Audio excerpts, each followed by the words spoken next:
He's going into the forward group, but not moving overly well at this stage. So players in position. Birchie's in position as well down boundary side. Birchie, down to you. Just came to you a bit early. You might have been off cans, but just an idea of the crowd, that massive crowds assembled here at Drew Oval. We'll get down to Birchie in a moment. And Birchie just sorting out clipboards and microphones and all sorts of different paraphernalia down there. How's this for a half-back line? Buckley, Webb, Alex Hickey. It's fair. You got us now, Birchie? I do. Sorry, having a few audio issues. You're hearing us all right? Yeah, I am now. Very good. You got a tip, Birchie? It's a really tough one because we haven't really seen them against, no disrespect to the other teams, to some quality opposition, but I'm going to go with South Barwon. By how much? 17. Laurie Hill?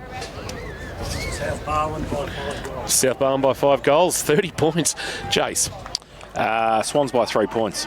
South to break the runabouts on Anzac Day. They'll win by 11 points this afternoon. Players are in position. We're in position on KRockFootball.live. Hope you're enjoying the broadcast wherever you're listening, right around Geelong and the Surf Coast and across Australia and the world through KRockFootball.live. Ben Callett and Ollie Northam to go head-to-head in the ruck. That's a good Wombat Gully Plant Farm match-up this afternoon. Last year's grand finalists versus the emerging St Joseph's. It's Anzac Day, and you're on KRockFootball.live. First quarter, thanks to Harvey Norman. Here's Jace. Callett gets it down for South Barwon, the first ruck contest. He wraps up his opponent, Ollie Northam, who finished up with the football and hands it back. Sam James just grabbed at his left shoulder for St John of God. Keep an eye on that, Birchie. Did too, and he's in the contest now with Antonak, who's over the top of it. Callett, though, rips it out. Northam puts the tackle on him. The ball spills free. Still in the middle, Madigan over the top of it. He gives it to James. He's going to be testing that shoulder now because he's wrapped up in a double team tackle, and it's still in there, and he gets up. And next to James Gow, the umpire will have a third. Ball up in the middle. Northam gets it down this time. Madigan again tries to ride the tackle. Was that a sling tackle? The umpire said no. James Hickey with the tackle, and the umpire will come in. And we are still in the middle of Drew Oval. King's going to try and get us out of there. We've been playing a minute in the first term. Umpires this afternoon, Henry Buckley, Errol Burns and Liam Clark. I think Buckley and Burns did the St Mary's Leopold game last week. Gow might have been held without the footy. Bumped by Owen, got Noble off the ball. It's going to be a free kick coming back maybe. Advantage Payton. South Barwon, as Joey's have gone inside forward 50. Lewis on the goal line. Was he able to soccer it through? No. It's a rush behind. First score of the afternoon belongs to St Joey's. They lead by 1 on the first quarter. K-Rock, Harvey Norman, Corio and Warn Pond scoreboard. Think Harvey Norman for all the big brands at Geelong's best prices. Into the back pocket. Short little kick the Swans. They go across the face of goal. Driver takes the mark. And he goes towards the high performance centre on the outer side. He can't find a target. Needs some somebody. St Joey's have got the numbers. Hickey, handball inboard. Northam off a standing start. Gives it away by hand as well. Now they Joey's just scramble a football inside 50. Mullen comes across. Doesn't sit for him. De Grande falls into his arms. Back to the top of the square. It was a good kick. Oh, no mark taken. Ball spills free. Lewis in the goal square. Did he get wrapped up high? The umpire said no. And he will come in and ball it up 10 metres out from the St Joey's goal. Wombat Gully Plant Farm matchups. Kirsch picked up anything early? Yeah, O'Dwyer's got the job on Fort, Webb on Burke, Buckley, Noble, McComb has the big job on Caldo. Tap down from behind Morrison, a handball out of the pack taken by Callett. He gave a quick handball, but straight to De Grande. De Grande on his non-preferred left, a high floating left footer. That's a wonderful finish from the K-Rock MVP. De Grande with a left foot snap. Well, if you think his ball drop on the right boot is less than attractive, the left foot snap, well, that was quite impressive. 1-1-7 St Joseph's. They get the good start on the opening quarter. Harvey Norman, Corio on Warn Pond scoreboard. South Barwon yet to score. Here's Matty Kershaw for the Sporting Globe. Well, we spoke about before the game or pre-game the head-to-head and how important each sort of key forward's going to be. And De Grande was involved in a couple of plays then, and most importantly, they kept the ball locked inside forward 50 so they can get a couple of opportunities to re-score, and that's what they did. They've won the first 2 clearances and a goal from stoppage already. So back in the middle. Callett gets it down. Rove, though, by Hickey, who runs away. Gets a kick under pressure from Callett, who put half a tackle on. Spills free. It's at half forward for St Joey's. Tackle on. And it was a good tackle. Was it Gow? Oh, no. High, said the umpire. No, they're holding the ball. Holding the ball, yeah. Yep, that's good. So Gow put a good tackle on there. Centre half forward for the home side. Lewis gives him a lead. He's got Humphrey deep. He goes towards the pocket. No mark taken over the back of the pack. The ball. It was Tom Pearce who couldn't take the mark for South Barwon. It's through his hands and out of bounds. We'll have a throw in about 30 around from the St Joey's goal. Ethan Boris has got the job on Hunter Lewis. Left forward pocket. Cemetery end in this opening quarter. Ball hurled back into play. Callett front position one, the tap down. Lewis the roving though for St Joseph's. Taken high by Madigan, was he? No. Umpire says I'll ball it up. About 35 out from the St Joseph's goal. Umpire just making sure he's got his ruckman, Morrison and Callett. Maybe Morrison winning the tap. Lewis got his hands on it. Quick handball feed. Buckley stepped through traffic but had his kick smothered for St Joey's. Rolling ball numbers. Here's Al Hickey, the skipper, throwing it on his left boot. Top of the goal, squared. Fly came from De Grandy. It's off hands and rolls through. Does it for a behind? No. Kept alive. Quick snap. No, it was out of bounds. Or a throw actually paid it. In fact, flying for the mark was Joel Edwards, who comes back from a stint at North Shore. And a free kick for South Barwon in the right back pocket at the northern or cemetery end of the ground. Rowan Goff will wait for the footy to come back and we'll bring it back into play for South Barwon. With Fraser Fort starting forward, they've allowed Goff to roll back behind the ball again. K-Rock zone, gets it towards half back. Goff with a kick, big pack there off the side of the pack. Buckley gave it away by hand and it goes into the arms of Luke Webb. He kicks around the corner, but South Barwon in front, and there is K-Rock zone again. Goff, he wants to switch the play. Oh, dangerous, just over the head of Marlin, but they've got broken free. Driver's handball might be okay. Goes to Kelly. He goes short, and they've got the ball moving through half back now. Right foot kick up the centre towards Ford, who comes out. The Matheson Mendelist can't take the mark, needs some support. Still in the middle of the ground, Northam. He had it and lost it, got it back and tried to give it out towards Antonak. Gets wrapped up too high, I think. Free kick. Joey's in the middle of Drew Oval. They play on quickly. Antonak in the number 8 this year as opposed to the number 1. Then he'll drive it long after stepping around an oncoming tackler. Sends it to the goal square off the hands of De Grandy. Ball spills out in the tackle. Goff cleaned up. Handball. And they'll clear towards half back towards Giray. Ball will sit on its point and stay in the field of play. Giray shrugs off Webb. Fires a handball over the top wanting Urquhart. Had to genuflect for the footy and that gave McComb time to come in and lay a tackle, but he was a bit too high in assistance with Felix Henderson, and it'll be a free kick to Urquhart, who's got it. Right half back, western side of the ground, Walker Oval side of the ground. There's no movement from their forwards. Sends it long, wanting Cal doing a one-on-one. Buckley worked him under the footy. Webb couldn't complete the mark for St Joseph's. Ball at ground level, locked up, not coming out. Umpire says give it to me, right in front of our best seats in the house. Thanks to APCO service stations. Win 5K to spend your way at APCO now. We on the Barwon Foods time clock have gone 6 minutes. So Northam, Callett gets it down with the left hand. Kelly runs past for South Barwon, picks it up too. Kick around the corner, inside forward 50 for the first time. It falls to Broughton, gets a kick to the top of the square. Ford can't get there in front of Joel O'Dwyer, who takes the mark, wants to switch the play, goes to the outer side. It's a good kick as well and finds Leonard. Will it sit for him? It does. He goes from half back, scrambling sort of kick towards centre wing. Moving up there, Goff comes across, reads it the better for South Barwon. Oh, close. Gets around, bit of candy, does nicely. Kick back in board, chopped off though.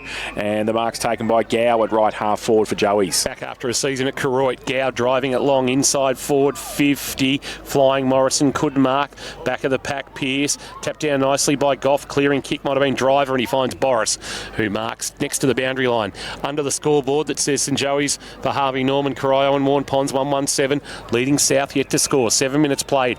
Opening term here on KRockFootball.live. Boris a driving kick towards the outer wing. And Callett front of the pack. Hamlin hanger contender. Stood tall in front of 5. Then turns and kicks quickly wanting Broughton. Webb positioned himself. Couldn't mark. Broughton off the front of the pack. Just hacks it forward. A rolling ball. Gets to the top of the square. Fort can just soccer it off the ground and get South first. He does.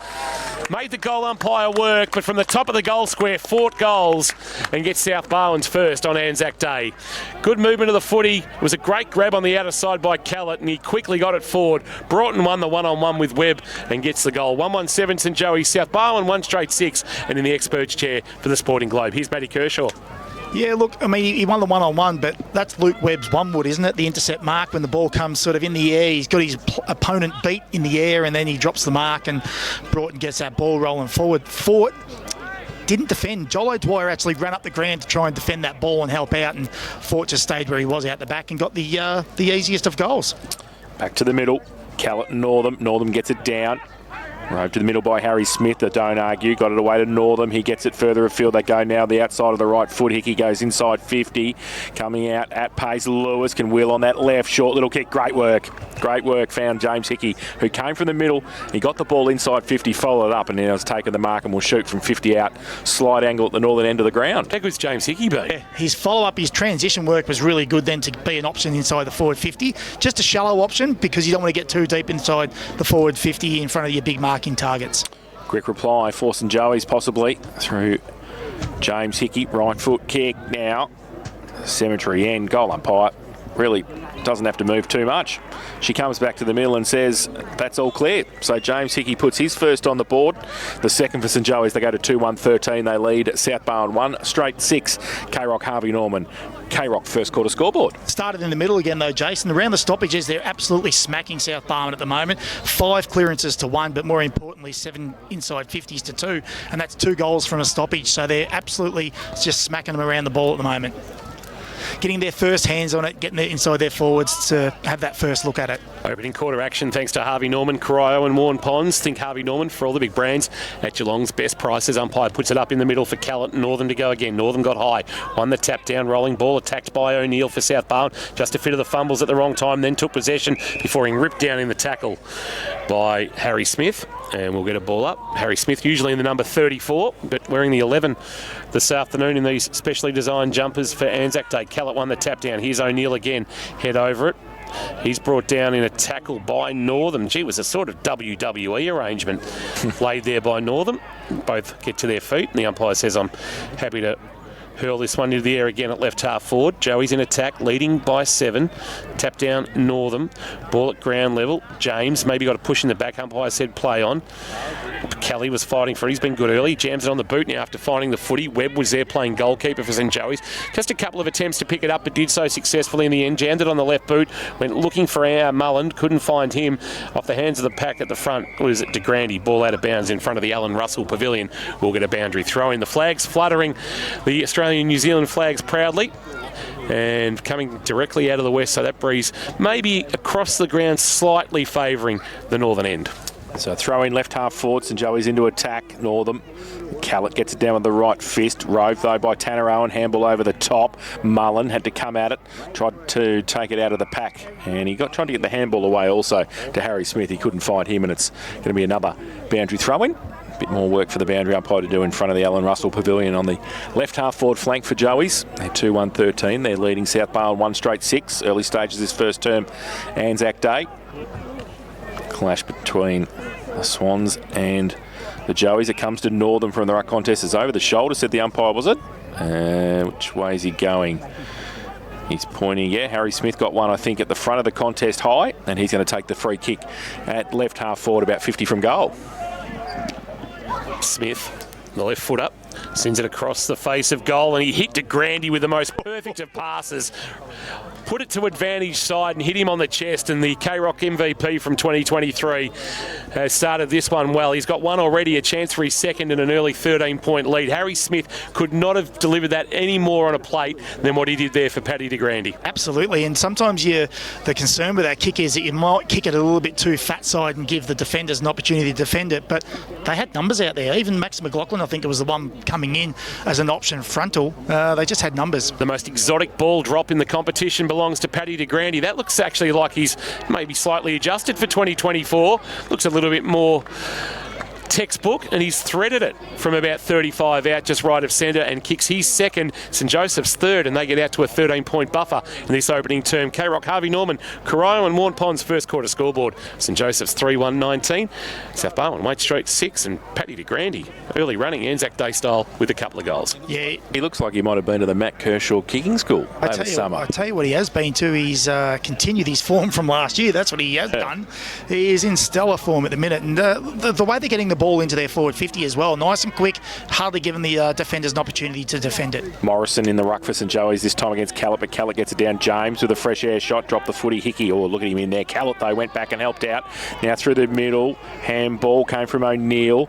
James gets it towards half forward. Oh, Keldu was great on the half volley. They got it free. Comes towards forward 50. Kick around the corner. Broughton. Oh, great trap. Right foot kick. Open goal square. It's going to land in the goal square. 2-on-1 for St Joey's. O'Dwyer sees it through for a rush behind to the Swans. So they go to 1-1-7. They trail St Joey's 3-1-19. Harvey Norman K-Rock first quarter scoreboard. Jack Buckley with the red bandana and the orange boots. Can't miss him. Goes short into the left back pocket and finds his skipper in Al Hickey for St Joseph's. He goes back over the top to Buckley with a nicely weighted handball. He fires a handball to Knights. Knights has got it at left half back. He fires a handball forward and now a chance to go through Felix Henderson inside 50. Lewis has got out the back. Couldn't take the mark. Ball knocked to ground. It'll roll towards the boundary line. Potentially out, although kept alive. De Grande. Lewis to the goal square through the arms of Northam. He had to lay a tackle. Chance here to clean up. And out of defence comes Huggins. First time we've called him this afternoon. Ball will bounce just inside the field of play and out for South Barwon at left half back boundary throw in. What about the build up on this near side wing? The risk they were willing to take with the handball to keep the ball moving, Kirsch, for the Sporting Globe. Absolutely, Kingy. You hit the nail on the head there with the overlap run. They were just running for each other, creating space for each other, and they gave the ball in within three handballs and a kick inside forward 50. From the ruck contest, he tried to get it away, did. Handball came from Leonard to Morrison. Oscar gets it inside forward 50, about 10 out from goal. Huggins, handball over the top to nobody in particular. Set a bit of a task, but it was okay. Shepherd clearing kick, open centre wing position, out of bounds on the full. He's kicked it into the pavilion, Nelly. Free kick coming back. Felix Henderson at left centre wing, goes inside. Oh, good mark. Pearce was in front. Hunter Lewis is about 12 inches shorter than him and was able to read it the better and pluck the mark and will shoot for goal from 35 metres out, 40, well, a bit worse than a 45-degree angle. And with his left boot, it's going to be a good kick from here, but he is a very skillful player. Oh, he's talented. This could, I'm going to say the goal umpire won't move, Jace. Oh, okay. Early call from Kirsch. Hunter Lewis comes in. Left foot kick, and she has moved a long way to the left-hand side and through for one behind. Yeah, that's always the way it happens. Absolutely. 3-2-20, St Joey's. They lead South Bar 1-1-7. Harvey Norman K-Rock. First quarter scoreboard. Kick in marked by Madigan. Madigan will want to swing onto that familiar left boot for South Barwon, goes short and finds his skipper, although his skipper dropped the mark in. Keldu had to fight for it, try to get it back to Madigan. There's going to be a free kick. His advantage going to be paid. Is it going back the other way? It's going back to Madigan. And he's got it at half back. Madigan short to James. And the midfielder's got it for South Barwon. Fires it back to Madigan, who provided the from behind run. Now sends a kick to a one-on-one. Broughton and Knights. Knights played pretty well. Worked Broughton under the footy, then knocked it towards the boundary line. Didn't get it out though. Broughton tried to knock it to his own advantage. Way to numbers tells. Al Hickey gives a handball off. Clearing kick comes from Angus Humphrey towards the outer wing. Bounces in front of Edwards, who gives a handball off. Dumped as he kicked and sending it to De Grande, who marked. Dumped as he kicked might have been Tanner Owen, it was. De Grande quickly turns and kicks. It's out of the reach of his teammate in McLaughlin, and it's out of bounds, off hands for a boundary throw in at right half forward. They are just beating them on the outside at the moment, Kirsch. They are. It's funny you say that. They're sort of beating them at the clearances and all stoppages, and then they're absolutely smacking them on the outside with their overlap run as well. So a boundary throw in. Right half forward for St Joey's. Morrison in front. Gets it down. Rove though by Madigan. Goes with a clearing kick towards centre wing. Fort stood over the top of it. Soccer kicked it back inside towards the centre pitch area. Comes back Henderson. Oh, wide, very wide kick. Saw something out of the corner of his eye. It was Austin Humphrey who tested that quad. He seems to be okay. Moving okay. He's moving all right because he had to move a long way. Now he goes with a right foot kick inside 50. Ball there, front, McLaughlin, front and centre, where you need to be, Max McLaughlin. Wow. And that was fantastic play off the front of the pack, and he kicks his first. Great ball movement again from St Joey's. And they go to 4-2-26. They lead South Barwon 1-1-7. Harvey Norman K-Rock, first quarter scoreboard. Think Harvey Norman for all the big brands at Geelong's best prices. It was almost on cue then, Kingy, when you mentioned about how well they're doing on the outside and getting him in that area. Felix Henderson held his width. The South Barwon player actually came into the contest. Ball pops out to Felix Henderson. Henderson, and then they play that out, or the grandstand side, and get the ball inside forward 50 with some quick movement. But Max McLaughlin, that's where you want to be. Jace is a small forward, front and centre. That's why he's kicked 9 goals for the season now. Absolutely, he has. Back in the middle, Callett and Morrison. Tapped to himself by Gow and then quickly snaps a left foot kick around the corner. Went looking for a marking target, and Mullen, who couldn't hang on to it, front of the pack. There's going to be a free kick paid to Giray, I reckon. He was taken high. Just looking at that Huggins, doesn't he remind you of Ollie Lee a little bit with that blonde hair? Yeah. I sort of looked up and gone, there's a little bit of Ollie Lee to him. Giray kicks to Caldo. It's a 3-on-1, and there's going to be a free kick too high going which way? Umpire has pointed a free kick to St Joseph's, so it's coming back to Angus Humphrey.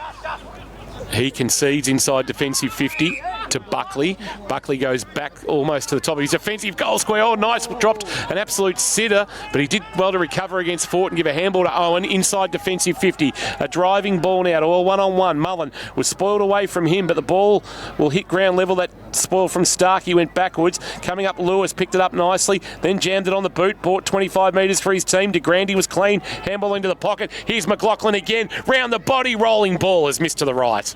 Through for a minor score for Max McLaughlin, 1 goal, 1 for him for this afternoon. The margin is 20. They're making all the running on the K-Rock, Harvey Norman, Coroyo and Morn Pond scoreboard. I think Harvey Norman for all the big brands at Geelong's best prices. Joey's 27, South Barwon 7. A kick in, out towards half forward for St Joey's. Tanner Owen in front, who started on the bench, came on and on the ball and has had an impact already. He's taken the mark for St Joey's and drives it back inside 50. Humphrey standing by himself. There was 4 South Barwon players there who looked at each other, and Austin Humphrey was just going, well, it's mine. I'll just take the mark uncontested. There's breakdown in communication, and then there's that. There's that, yeah. Geez, they're looking a bit vulnerable up back, South Barwon, and that's been their strength in the last season particularly, and we mentioned it before the game, their full ground defence and the way they set up and how organised they look. Today they don't look very organised at all. So Austin Humphrey, 35 out directly in front, northern end of the ground, no trouble, straight through the middle.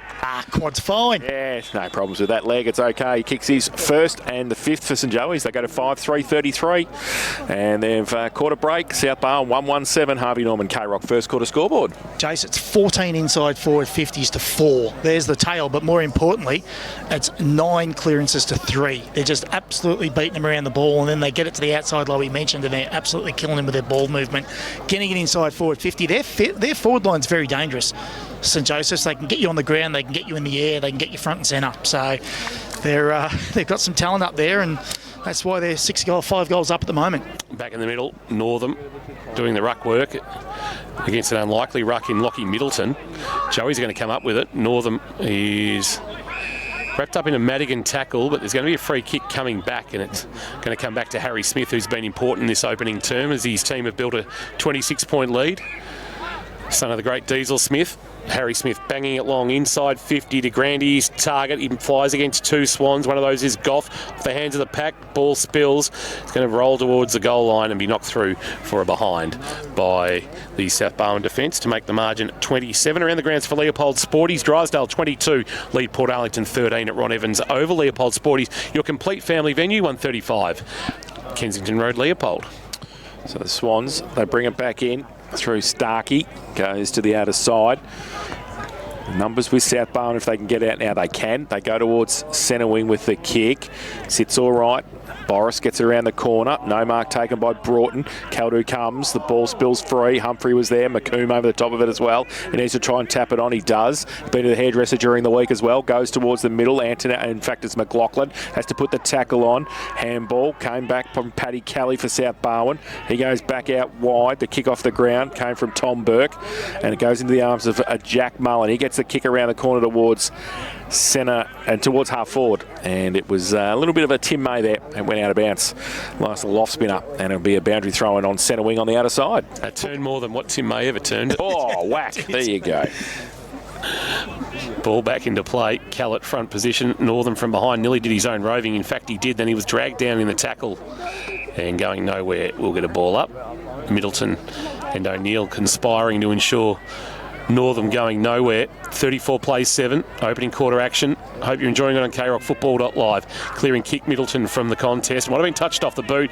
Went up the chimney, taken by Henderson. He quickly released Webb. Webb on the cricket pitch area. Sends a kick into the left forward pocket. Long ball wanting Lewis too much on it. Boris tracking Lewis and the ball out of bounds for a boundary throw. A tough ask for Ethan Boris. Playing game number 3 in the red, white and blue after crossing from Grovedale. Played some senior footy with the Tigers. 9 games with Grovedale, of course, the last couple of years with the Geelong Falcons as well, but it's a boundary throw in the left forward pocket at the cemetery end. Callett, best push off the ball by Morrison, gave it away to Lewis. He's wrapped up straight away. Ball spills free. Still in dispute, coming through. Handball, Edwards. We threw it in the end. The umpire, did he see that? He certainly did. Umpire Jace saw it. His right arm, his left arm got caught, and he couldn't do much about that. So Pearce will take the free kick for South Barwon. Goes to Driver in the back pocket. Driver comes back to Goff, so he's in the back pocket. Still surprised me no one runs past for the handball when Driver has it. Yes. He kicks now along the line towards half back. It's okay, Driver. He takes a good mark. So he gave the ball to Goff and then worked his way up the ground to Grandy. Stands the mark. So left half back for the Swans. Jack Driver's got it. He's looking inside. Not much to kick to there. So he goes down the line to centre wing. Pack there, Caldo goes up, can't take the mark off the back of the pack. Joey's got the numbers. O'Dwyer kick around the corner, close to the boundary line. De Grandy keeps it in, tries to get the hands free, drop the footy. Middleton got it away for South Barwon. Now they can move it. Starkey's handball missed a complete target. Goff has to try and help out. He does. He gets through. He gets the handball just under pressure, but St Joey's got the numbers. Webb tries to get Free's handball over the top to McComb on the cricket pitch area in the middle. He gives it to Hickey. Chain of handballs. Now the kick inside forward 50, punched away. Swans trying to work hard there. McLaughlin at the front again. He wrapped up without the football, really. Can't do that, can you? No, I don't think you can. And the umpire agreed with us. Yes, absolutely. And there'll be a free kick at centre half forward for McLaughlin. I tell you, we talk about the clearance work and the outside run of St Joseph's, but their pressure, their overall pressure on the South Barwon ball carrier has been fantastic as well. So Max McLaughlin, who's kicked 1-1 already this afternoon, a chance for St Joseph's 6th of the first term. He's going to be kicking from about 50, directly in front at the northern end of the ground. No breeze to speak of. He comes in with a right foot, and he needed some breeze to bring that back because he has hung that out to dry on the right-hand side. Right. Hurricane, Jace. He did. 1 goal, 2 his personal tally. And St Joseph's go to 5-5-35. They lead South Barwon 1-1-7. Harvey Norman, K-Rock, first quarter scoreboard. Short kick in marked by Madigan. 25 minutes played on the Barwon Foods time clock. Selling the freshest fish direct to you. Donga Road, North Geelong. Starkey marks the short kick of Madigan. Starkey keeps it broadcast side. Goff the target. Also there is Urquhart. Goff couldn't complete the mark. Probably should have. And then his handball is turned over to Al Hickey of St Joey's. He's dragged down in the tackle. Ball not coming out. Umpires circling. No decision yet. Now the umpire says give it to me. I'll ball it up. Down to you, Birchie. You're hearing us okay down boundary side.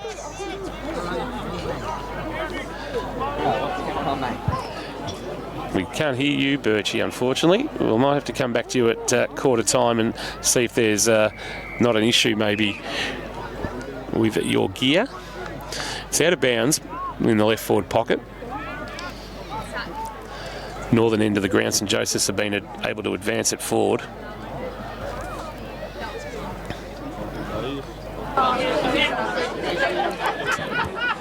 Boundary umpire to throw it back into play in front of a good crowd. From behind, Callett winning the tap down. Front of the pack, Gow dragged down. Did he have the footy? Umpire says quickly give it to me, I'll ball it up. Ball locked under the pack. Umpire was really quick on the whistle there. We'll go again. From behind, Northern winning the tap down, rolling ball, tracked by Geray. Lewis, the other number 13, coming the other way, caught one high. He'll get a free kick under, trying to get under the Geray tackle, and a shot at goal coming here for Hunter Lewis. Bit of push and shove as well, but Hunter Lewis looks like he hasn't skipped a beat after missing the last third of last season. What he'd done through the first 11 or 12 games of last year was enough to take out last year's GFNL Rookie of the Year. And this year so far, he's kicked 7 goals. Equal leading with Max McLaughlin coming in today. McLaughlin already has 1 to take his season tally to 8.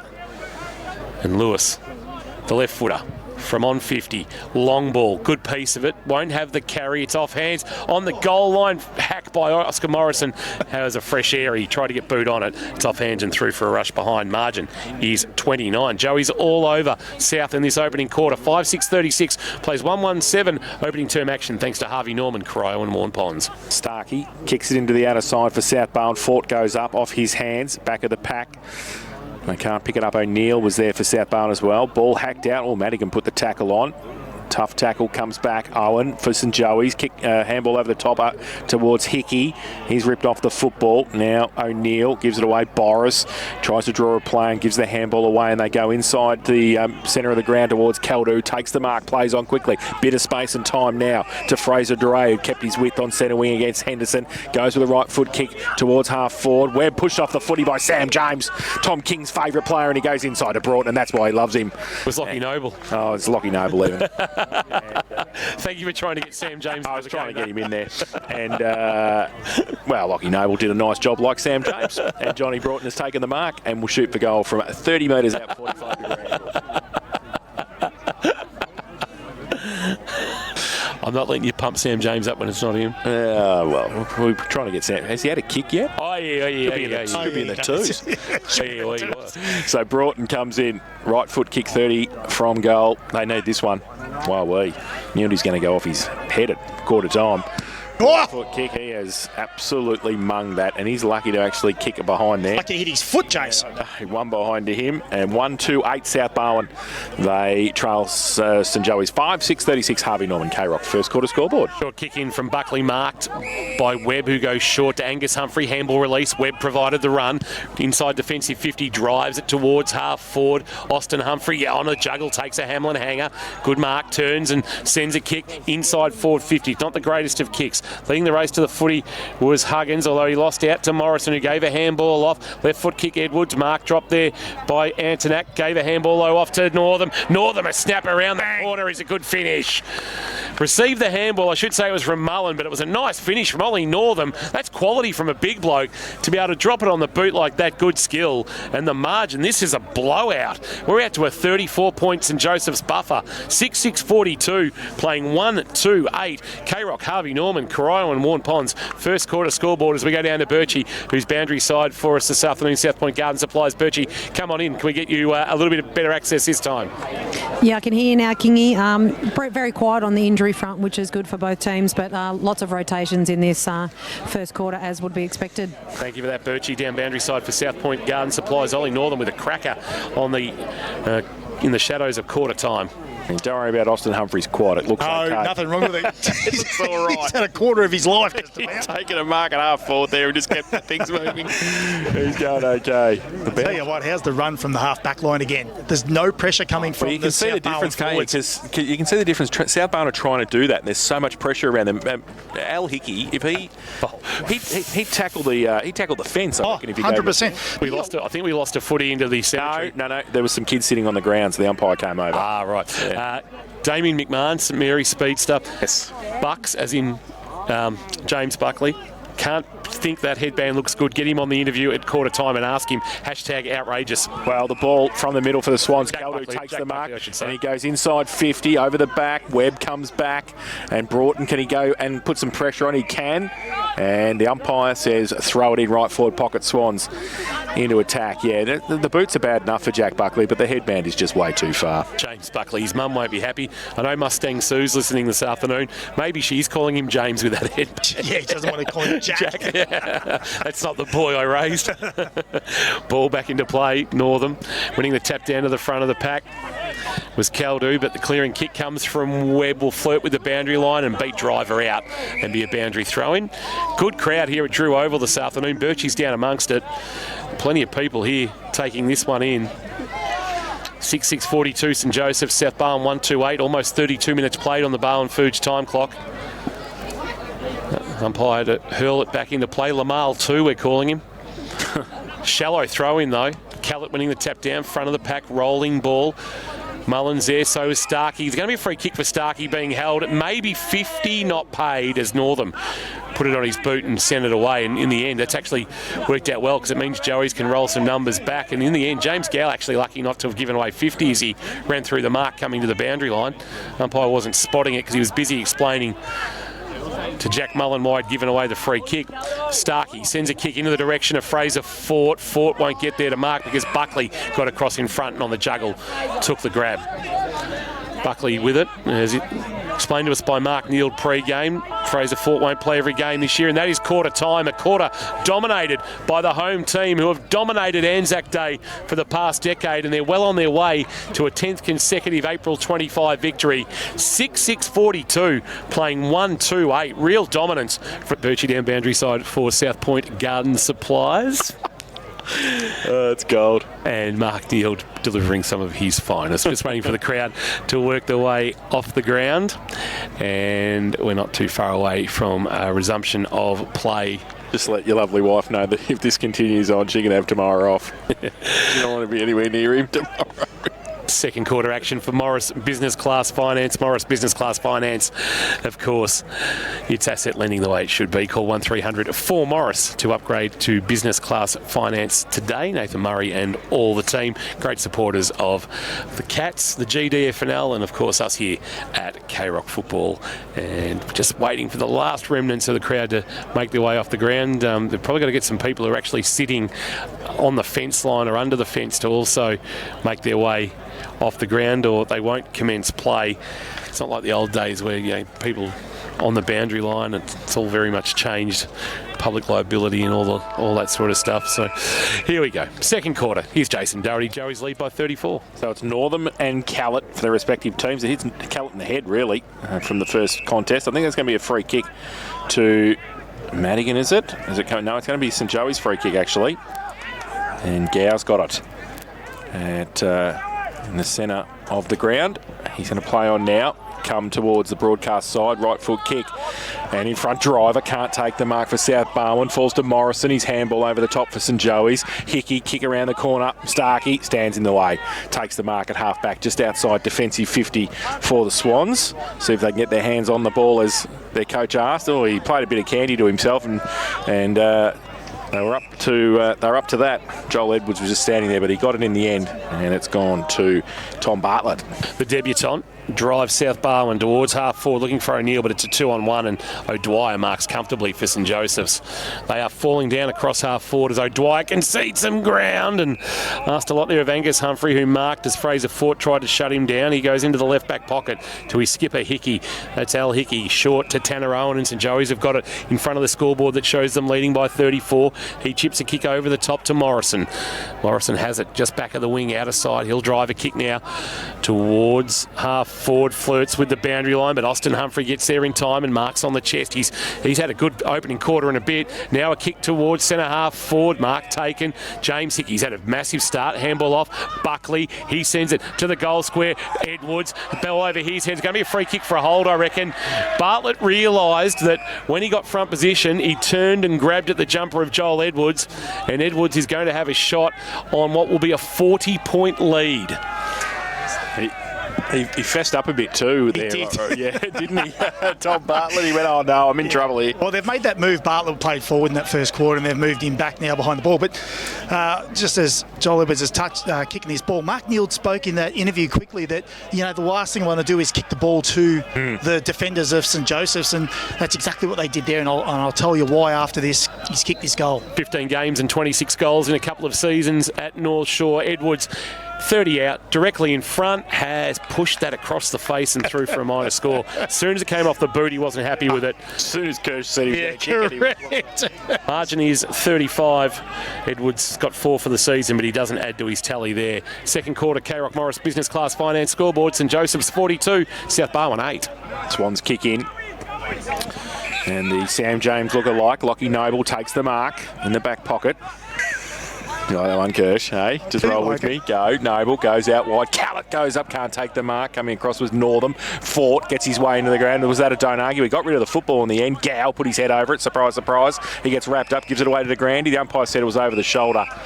And that's unlike James Gow to put his head over the ball and get a free kick. Never seen it happen before. Never seen it happen. Gee whiz. It'd be rewarding for him to get an easy free ball sometimes, you know, just on the outside. Do you reckon he could play on the wing one day? Yeah, correct. So Gow at right half forward for St Joey's. He's got Morrison on a lead. He's got Paddy de Grande standing there. He's going to kick towards de Grande. Austin Humphrey as well. Big pack from the side. Edwards roved. Hunter Lewis pushed off the football. Huggins, he gets it across the face. A goal dangerous. Oh, wow, he showed a lot. But good enough to take the mark, Chris Hughes.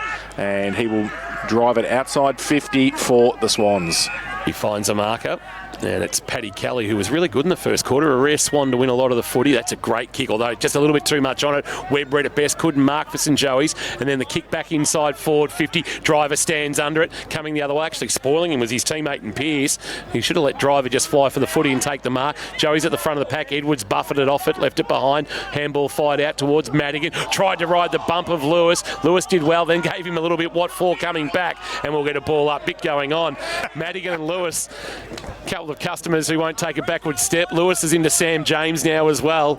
And we'll get a ball up. About 45 out from the Joey's goal, right in front of our best seats in the house. APCO service stations. Cal at the tap down. James and Lewis. James tried to knock it towards Madigan. Coming the other way. Bump came from Antonak. And there's going to be a free kick taken high. James, Lewis, they're all into it at the moment in front of a good crowd. Joey's way, no. Yeah, no, Antonak's free kick. Oh, it is, yep. Madigan. Taken high. So Yeah, that was an argy-bargy. Geelong VFL list this year. Antonak to the top of the goal square. Austin Humphrey tried to get a fly off 2 feet to Grandy and quick snap out of the pack.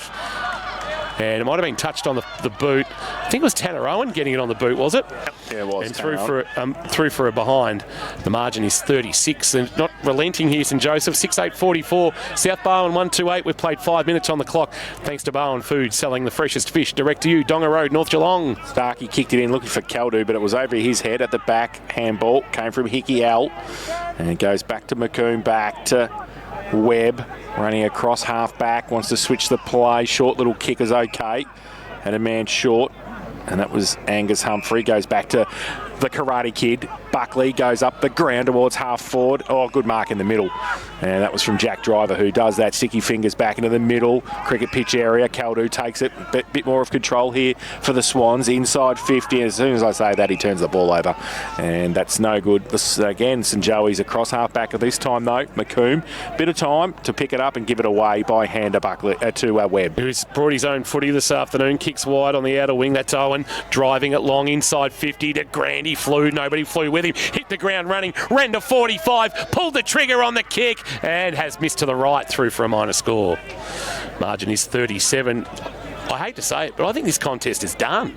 6-9-45 plays 1-2-8. They just can't find a way. Well, they're not competitive at the moment, particularly when ball goes past their sort of forward half of centre. So Driver, short little kick in to Madigan. In the back pocket, he chips the ball. Dangerous. Gets to Hughes. Under pressure from Antonak, but he took the mark. Still inside defensive 50. Nothing to kick to really on the move. There's nothing moving at all. Yeah, so he goes to 3 St Joey's players. Hickey's one of them. Loses the football though. Can't take the mark one-handed. Ball spills free. Goes back and gets it as you would expect. Gives it to Webb. Close to the boundary line. Nearly handballs it to Neildy. He's right next to him in the South Barwon coach's box and we'll have a boundary throw in. He's almost at the stage where he's going to put a jumper on in a minute. Show him how to do it. Talking about blokes who could still put a jumper on, isn't Ron Watton good, Nick? Loves it, Ronnie. Oh, he's got a new gym. Callett won the tap down. He's going to get a free kick. No, he gave away the free kick. And he's going to be taken by Ollie Northam. Gee, the free kick count for Kerrs High would well and truly be in the hands of St Joseph's. That kick there dropped by Shepherd, but time to recover for South Barwon. Neat little right foot kick is okay. Finds a marking target, although the kick of Tom Burke left a bit to be desired. He's turned it over. Owen Buckley, who's been busy, kicked to half forward. Oh, the bounce fell beautifully for Hunter Lewis. Got to 49. Kicked a floater that was touched off the boot. Driver took it and then was taken high. There was no mark. It was touched off the boot.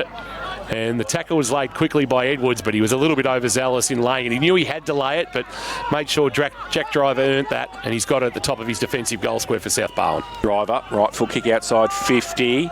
Goff tried to push Leonard past the football. Callett was there as well, close to the boundary line. Paddy de Grande comes in as well, and the Karate Kid. We're going to have a boundary throw in 55 around from the St Joey's goal. No, Sensei. No, Sensei. Wax on, wax off. That's going to stick. That's going to stick now. So boundary throw in. Bad luck, Mrs. Buckley. Sorry, it's going to sit there for the ball now from the ruck contest. Callett got it down now. Swans have got the numbers. Can they get it away from centre wing? They go in that position. Handball back to Leonard for St Joey's. Gives it away by hand to Webb, who's kicked it nearly to us in the commentary box. And Shepherd takes the mark at defensive 50 for the Swans. Wants to play on quickly. Where's he going? He drives it, drills it. No mark taken though, and that was through the hands of Burke. Back the other way, Karate Kid gets it in, and Anzac takes the mark. 50 from goal. Slide angle.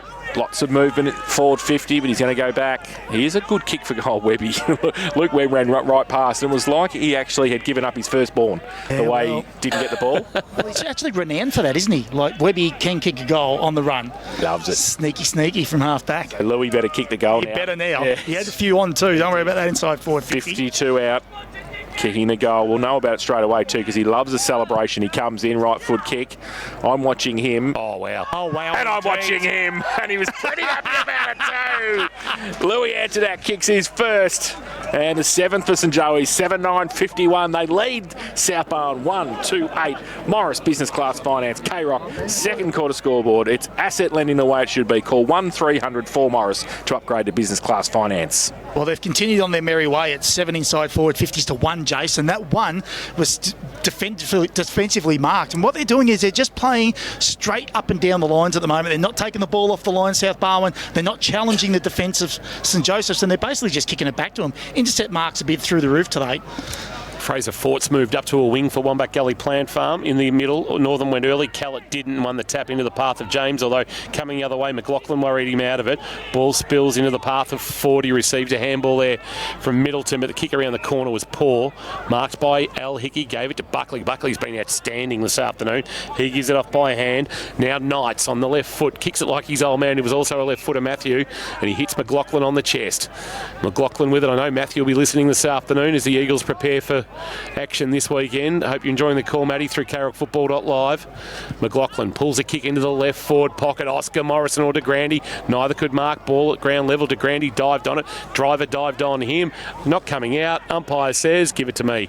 I'll ball it up. About 30 out. Make it 35 from the St Joseph's goal. Birchie, just keep an eye on Chris Hughes is coming off the ground now. He was down there a long time behind the play, so we'll keep an eye on him for St John of God. We put you first, Myer Street in Geelong. Tapped down by Callett, roving by Middleton. Tried to get a handball to James. He put his head over it. It had it knocked from his grasp. He's going to get a free kick, though. I reckon Sammy James, for being held without it, it'll come back to the diminutive South Barwon. No, it's Middleton. No, in fact, Middleton, who isn't moving freely, but he gets back behind the mark. Middleton, short to James. So James is going to end up with a foot. He didn't go 15 though, so he has to kick on his non-preferred left for the middle of Drew Oval. Well-weighted ball, back with the flight. Kelly, did he play on? Well, if he didn't, it's 50. Umpires to get back behind you, Mark Paddy Kelly, who's been a rare winner for South in this opening half. He goes short, and the mark taken by Boris, who's got it. On the centre wicket area, Ethan Boris, the former Falcon, he goes short. Kick with belly went 15, but Middleton's got it. Fires it off by hand. Bit of run here. James, long driving ball. Fought his target. Fought, couldn't mark. And then when he did find it at ground level, a little left foot dribbler went through for a minor score. And the margin is 42. So their first score since quarter time. They're 1-2-8 South Barwon, but they trail St Joseph 7-9-51, 11 and 3/4 minutes played on the Barwon Foods time clock. Ralph Macchio kicks it in from full back, gives it to Webb. So Luke Webb, who has got his own name on the footy today, short little kick, goes back to Sensei. He takes the mark. Jack Buckley. More colours than the Olympic rings he's got today. It's unbelievable. He goes back to Webb. They're just waxing lyrical.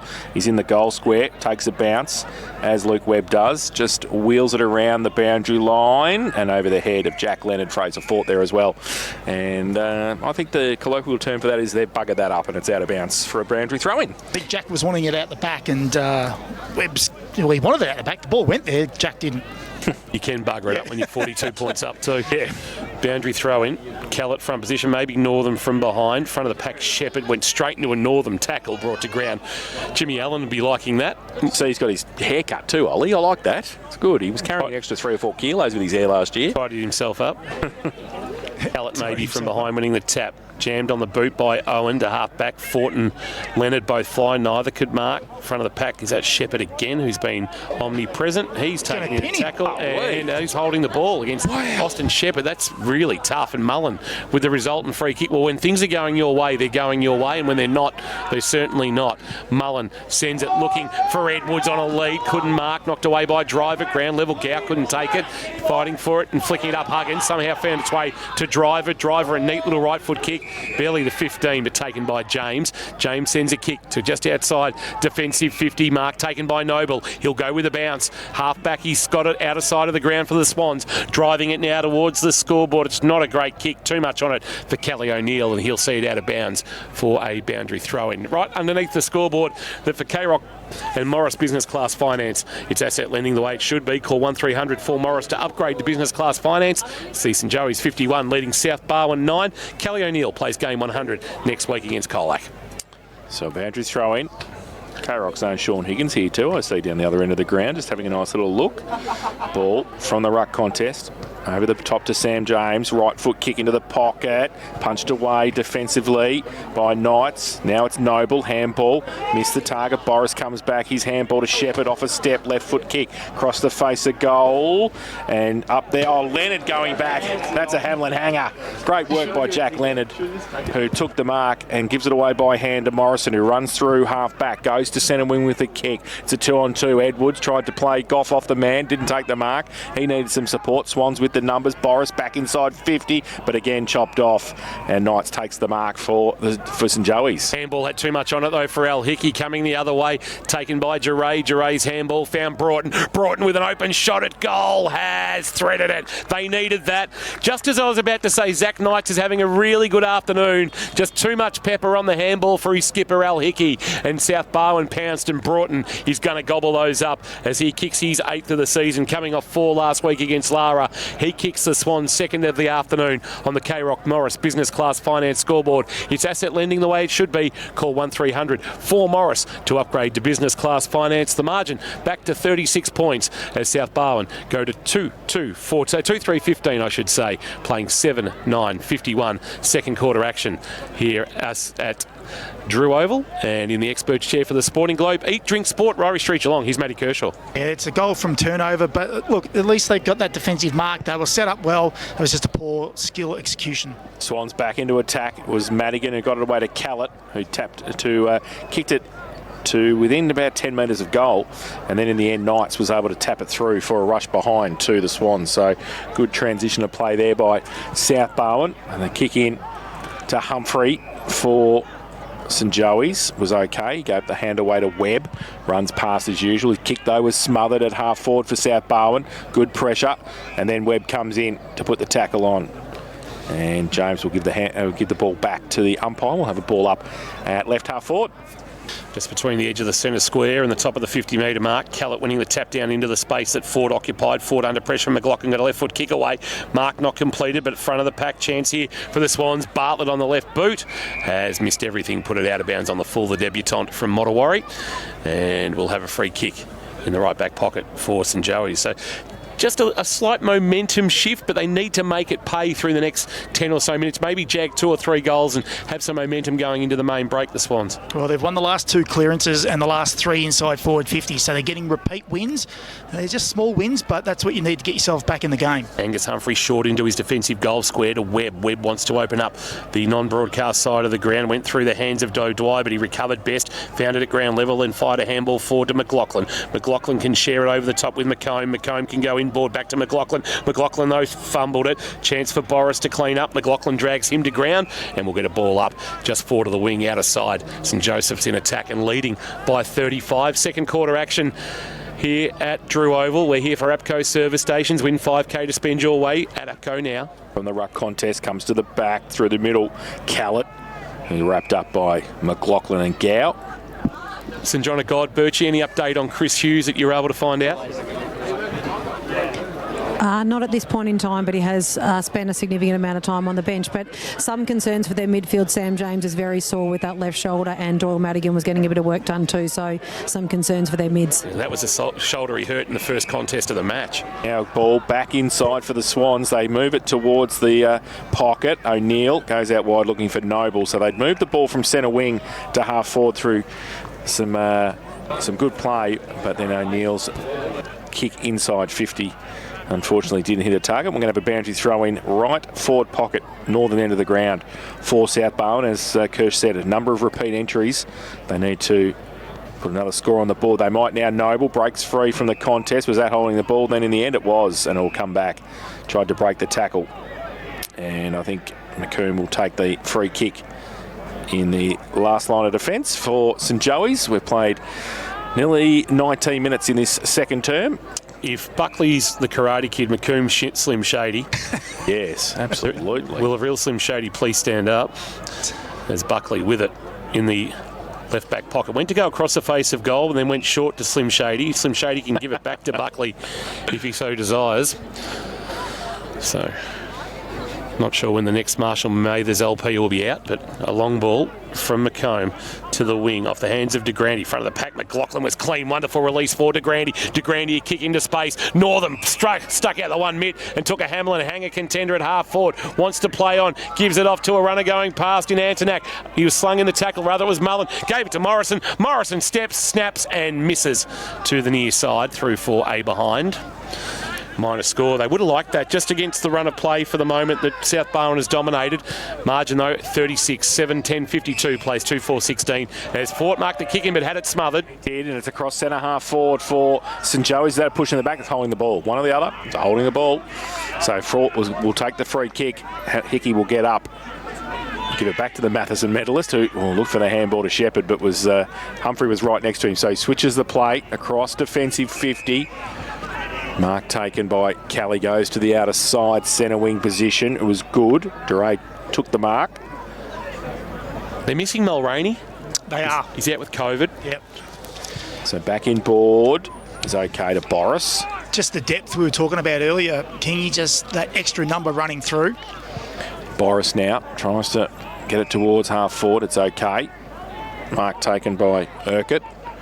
He goes 60 from goal, top of the square, punched away through the middle. Oh, Hughes back on the ground, couldn't pick it up. Handball back up on the up to Madigan off a step. Oh, that's a great kick. Webb. Oh, it's hit the post. It just moved away at the end. It was goal umpire wasn't moving, and it just moved away at the end and through for one behind. So they go to 2-5, 17 now. South Barwon. They trail St Joey 7-10-52. Morris Business Class Finance K-Rock second quarter scoreboard. Webb with the kicking duties. Right back pocket, he drives it to half back Northam. His target driver, though, as he does best, takes a mark. He went to play on. He's been called to play on now, and now he's kicked a floater inside forward 50 over the head of O'Neill. Webb will track it to the boundary line. Happy to see it out. No, kept it alive with the other 22 Noble. In the end, it does go out in the left forward pocket. South attacks the cemetery end. 21 minutes played on the Barwon Foods time clock. Sells the freshest fish direct to you. Donga Road, North Geelong. Try their freshly shucked oysters. Outstanding. So Morrison up against Urquhart in the ruck contest. Webb wrapped up straight away. In fact, it's not Webb, it is O'Dwyer. Hands the ball back to the umpire. So deep in the Swans attacking zone. Morrison got it down. Kick off the ground. Comes to the back handball. Humphrey over the top looking for the Karate Kid. He couldn't keep it in, out of bounds. And just a bit of a lull in play in the left forward pocket for the Swans. They need a couple of quick ones before half time. So another opportunity now. Northam has worked his way back down there for St Joey's and takes it out of the ruck contest and gets a clearing kick. No, free kick found. And it's going to go to South Barwon. Yeah, too high was the decision, I think, in the ruck contest. I think it might be Fort's free kick. No, I think, was it Fort or Urquhart? Oh, it might be Fort. And a 50-metre penalty. And Fiddy as well. No, it's not Fort. It's Urquhart. Yeah, he was in the ruck contest. Zach Urquhart. So barring the basically collapse of his legs, he's going to kick the goal. Imagine if he missed it after I just said that. He's on the goal line, kicking into the cemetery. He does, kicks it through. So here's first of the afternoon. and the much-needed third for South Barwon. They go to 3-5-23. They trail St Joey 7-10-52 Morris Business Class Finance. K-Rock's second quarter scoreboard in the expert chair thanks to the Sporting Globe. Eat, drink, sport. Ryrie Street, Geelong. Here's Kirsch. Well, they are enjoying a bit of time in forward half as well, which is really important because they get to maintain the ball, they get to maintain a little bit of pressure back on St Joseph's. But what they did to get the ball inside their forward half, they maintained possession from their back half. They shifted the ball off the line. They just slowed things down and they didn't kick it long to the defenders. So a little bit better play, a lot more thoughtful play. Back in the middle, chance here for St Joseph's, dribbling it on the boot with James Hickey, but to half back it's cleaned up. James got involved after receiving it from Driver. Kelly, Hughes, Driver, all by hand to Madigan. Madigan a floater towards left half forward at the feet of Kelly O'Neill. Webb worked him off the footy. O'Neill kept his feet though, but in the end the boundary line run out and the ball's out of play for a boundary throw-in in front of the Alan Russell Pavilion. Well occupied this afternoon. There was a great luncheon prior to the pre-game ceremony with the local dignitaries. And we'll get a boundary throw-in for Northam. And Middleton to do the ruck work. Middleton from behind maybe winning the tap down. James Hickey at the front of the pack for St Joseph's. He's beset upon, and we'll get another ball up at left half forward. South needing to jag one more. If they can be within 4 goals at half time, they can just slowly creep their way back into this contest. Northern the tap down, roving by Hughes, jammed it on the boot as he snapped it around the corner to a one on Broughton against Knights as marked. Hamlin Hanger contender from Broughton. Knights was wearing him like a cheap suit. And Broughton was able to hang on to it on the chest and a chance to go back and kick his first of the afternoon and pull the margin back to 23 points. Kirsch in the experts chair for the Sporting Globe. Well, they're just getting him at the stoppages now, so they're +2 in the stoppages this quarter. And for scores from stoppages, this is going to be their 3rd score from the last 3 stoppages. This will actually be for Broughton's second of the afternoon from 20 metres out, left of centre. Oh, he's made a hash of it. Yes. He has missed a very gettable opportunity, and the margin is 28. 3-6-24 now, South Barwon on the second quarter. K-Rock Morris Business Class Finance scoreboard. St Joseph 7-10-52 as the ball comes back from the cemetery. We can tell you that Morris Business Class Finance is asset lending the way it should be. Call 1300-4-MORRIS to upgrade to Business Class Finance. Just as Business Class revolutionised air travel, Morris Business Class is poised to elevate the lending experience for business finance to new levels. I think somebody has got a new Sharon for school tomorrow because it's not coming back. Smart. Yeah, $140 point. Yep, they ran away with it, and that's it. So I think they ran through the cemetery. So that's a good way of. It's a good. And last spot heading down Minerva Road. Yeah, perfect. Well done. Down to you, Birchie. Oh, just from the St Joseph's perspective, Al Hickey has spent a significant amount of time on the bench too. He was lying on his front and they were doing some work on his hamstrings, it appeared. So he's up standing now, so we'll just keep an eye on that. South Point Garden Supplies. And the Karate Kid, Jack Buckley, to bring the ball back into play. Yes, Mr Miyagi. Where's he going? He's going to come broadcast side. He just trots out and tries to torp it towards centre wing. They had the numbers, the Joeys, but they can't pick it up now. DeGrande got a clearing kick into the middle. They're running. McLaughlin takes a bounce, 60 from goal, over the back. They got it out. 2 kicks. They're in the forward line. Morrison, Huggins comes at him, keeps his feet. Humphrey comes at him. Bang! The ball's in the goal square, and then it's off foot of Starkey and out of bounds for a boundary throw-in.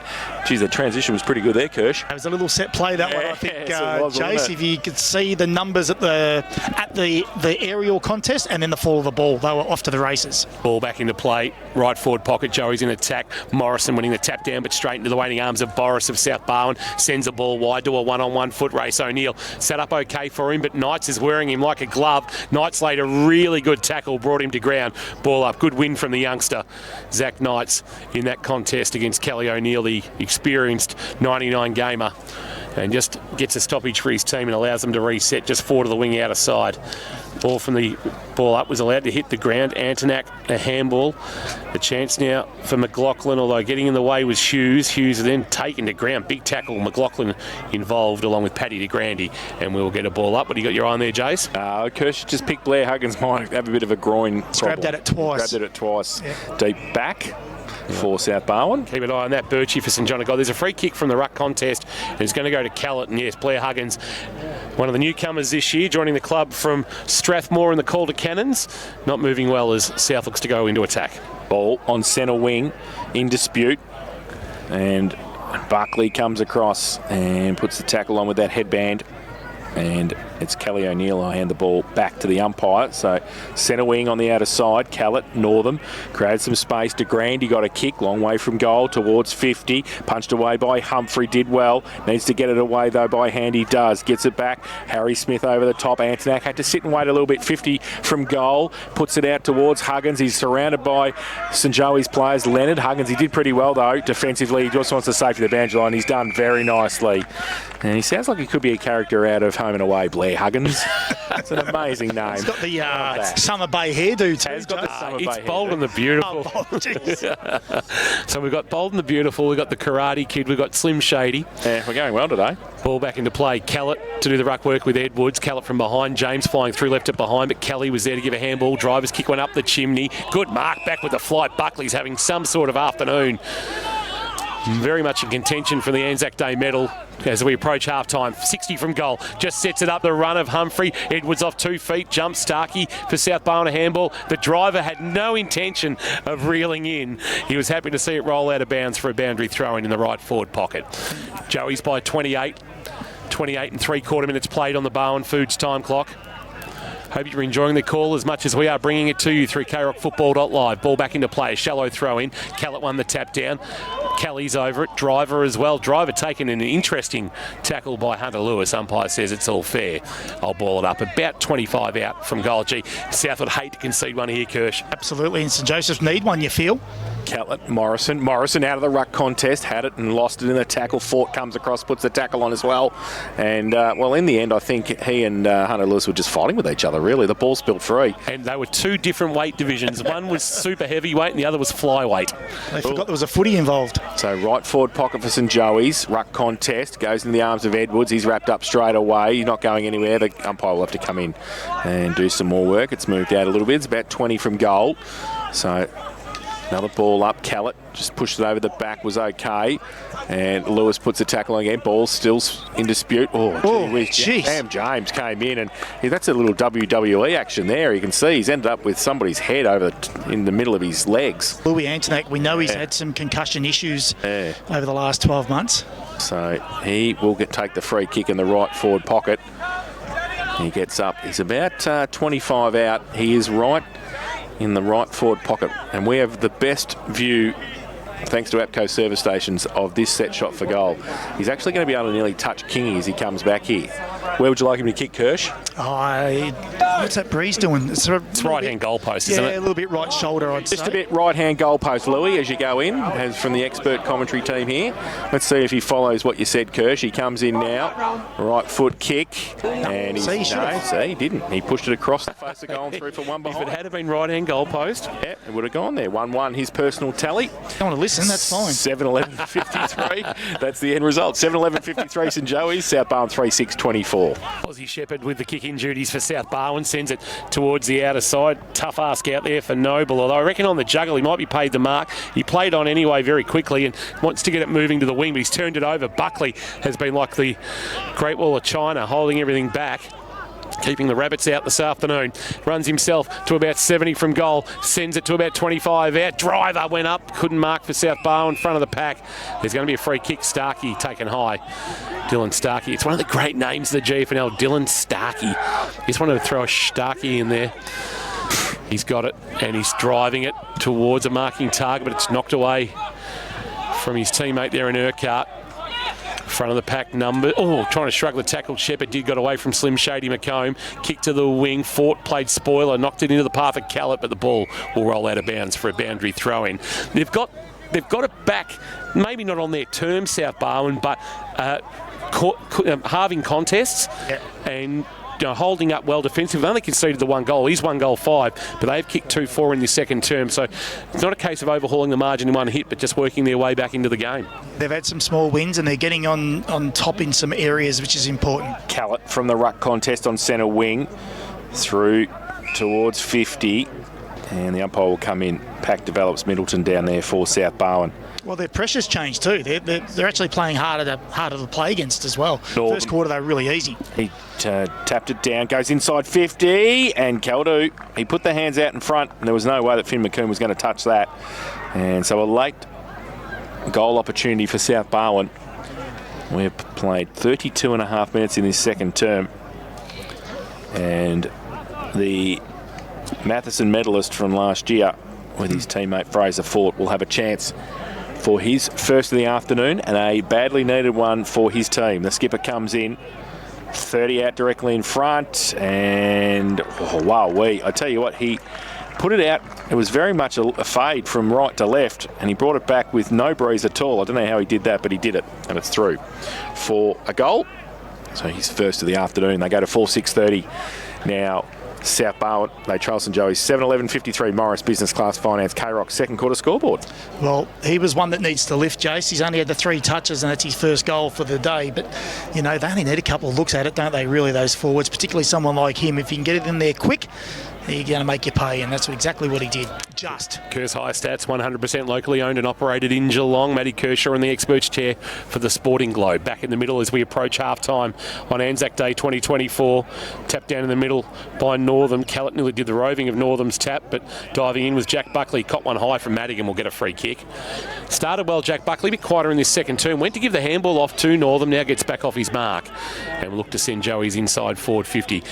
Sends it in the direction of Edwards. Edwards is his target, one-on-one driver. Judged at best but couldn't complete the mark. Edwards off the hands of the pack. Handball released to Leonard. Leonard just flicked it towards Mullen. Mullen freed the arms, gave a handball off. Gow still being held. Umpire said play on. Madigan, Fort snaps a high ball towards the wing. Webb to sit underneath it. Caldu there as well. McComb with the spoil. Front of the pack, O'Dwyer. A bit going on between Madigan and also Mullen. It's going to come back and be a free kick to Mullen. Birchie, that's happened right in front of you. Down to you very quickly for South Point Garden Supplies. We'll get to Birchie in a moment. Mullen will drive the ball inside forward 50. Won't have enough on it to get to De Grande. Driver, judging it best, has taken the mark. Played for a 50. That's never going to come. Birchie, you still there with us? Yeah, I've got you, Kingy. Did you see that between Mullen and Madigan? We'll get back to Birchie in a moment. Kick to the wing. Audio issues again. Yeah, we'll keep working on that. Handball. McComb, Leonard, outside of the right boot, Webb, and got it somehow onto the chest of Mullen. And that is Siren, and Jack Mullen, does he launch a top? No. Well, if he wants the stat, he'll have a shot. So he'll get the stat for this, because if he just kicks it to the umpire, he doesn't get a stat. He's going to load the torp from about 90. He's munged it to about 30 metres out, and that is half time here. True Oval. For this person, the answer is Jason Doherty. Yeah, well done. Yeah. What about the head-to-head you're keeping an eye on yes, this afternoon? Paddy De Grande, Matty Caldu. De Grande started like a house on fire. Caldu got himself into the game in the second quarter. Yeah, he did a little bit, and exactly what we said in the broadcast, he needed to, and he can bob up when he gets the opportunities to, and it's the way they changed the style of play, South Barwon. They gave him an opportunity to take a mark or two inside forward 50. At the turn, Paddy De Grande's had the 7 kicks and the 3 handballs. More importantly, he's had the 6 marks, and he's kicked himself 2 goals with 3 inside forward 50s, whereas Matty Caldo's only had the 4 kicks, the 1 handball, 3 marks and the 1 goal. So at the moment, De Grande's got his nose in front the way he's playing and getting himself up the ground and getting involved.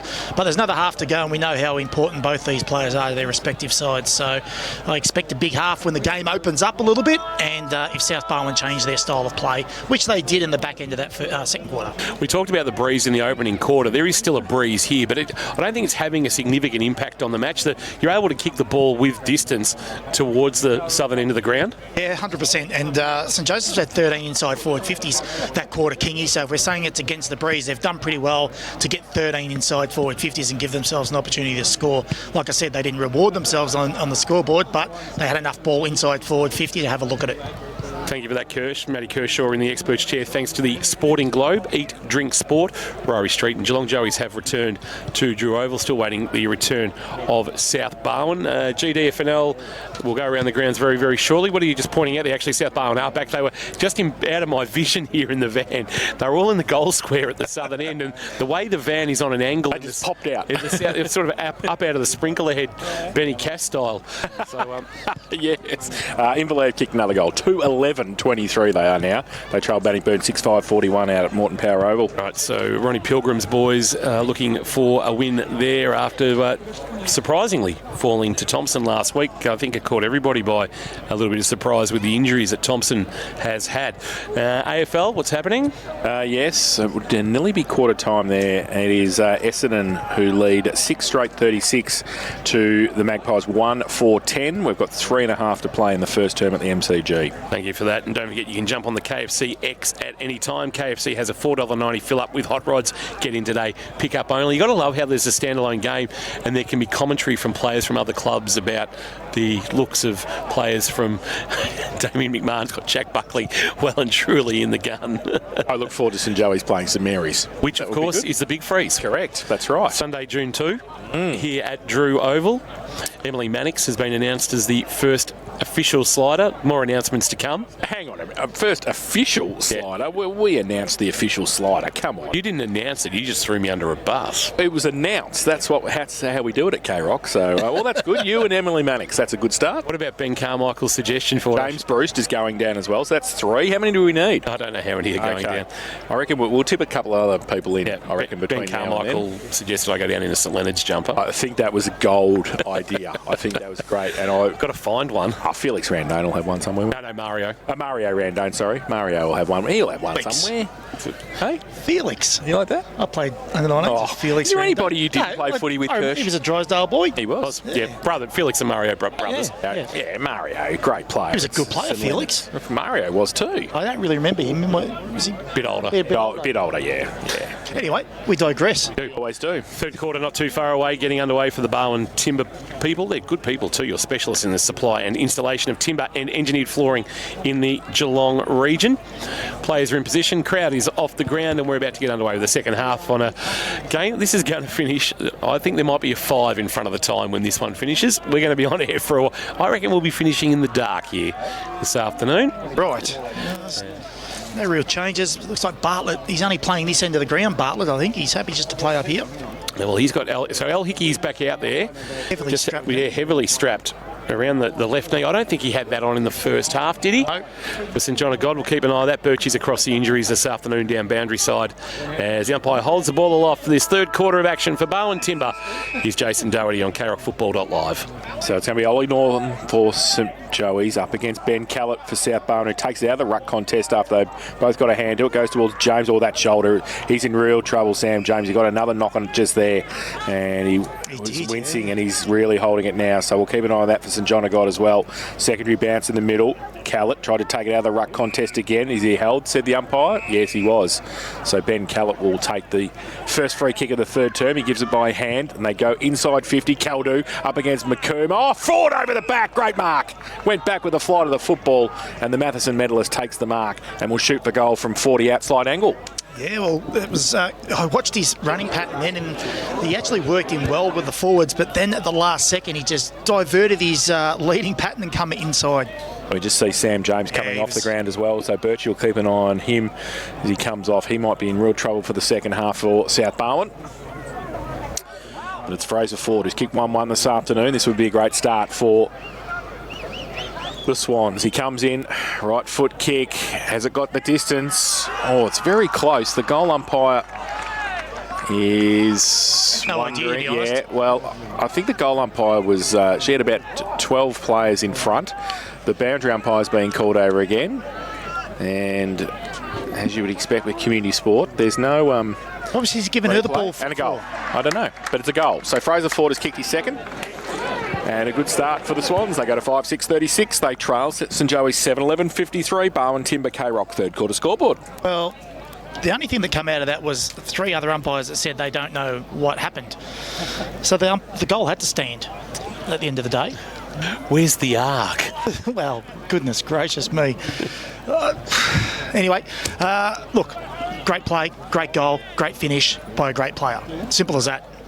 Back in the middle for Northam and Callett again. It bounces off the head of Northam, but it's going to fall for Harry Smith. But he's brought to ground. Madigan laid a really good tackle, didn't infringe, and we'll get a ball up. Secondary stoppage. Kingy, I have an update on Al Hickey. I spoke to Ron Watt. He said it's just a bit of nerve impingement in the hamstring, so he's back out there. Congratulations for being the first person to use impingement on KRockFootball.live. Birchie as Duray got a quick kick forward, but Buckley streaming off half-back for St Joseph's. Drives them long inside 50. Too much on it for de Grande. Goff reading at best marks for South Barwon. Wants to play on quickly. Kelly was good in the first half, the recruit from Nullawil. He gives a handball off. Chance to clear Duray, and he found Hughes right next to the boundary line, and they've worked out of defensive 50 nicely for the moment.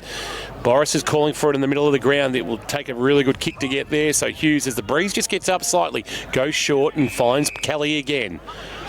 Shortest player out there, I suspect, as Kelly goes wanting Duray. The kick held up, I reckon, slightly in that breeze, and the mark taken by Antonak, who wants to play on. Is it Buckley, who was a standing start, dropped the footy. O'Neill put the tackle on, comes back to Noble. Left foot kick from the back end of the centre square, wobbly, up the chimney, goes over the back.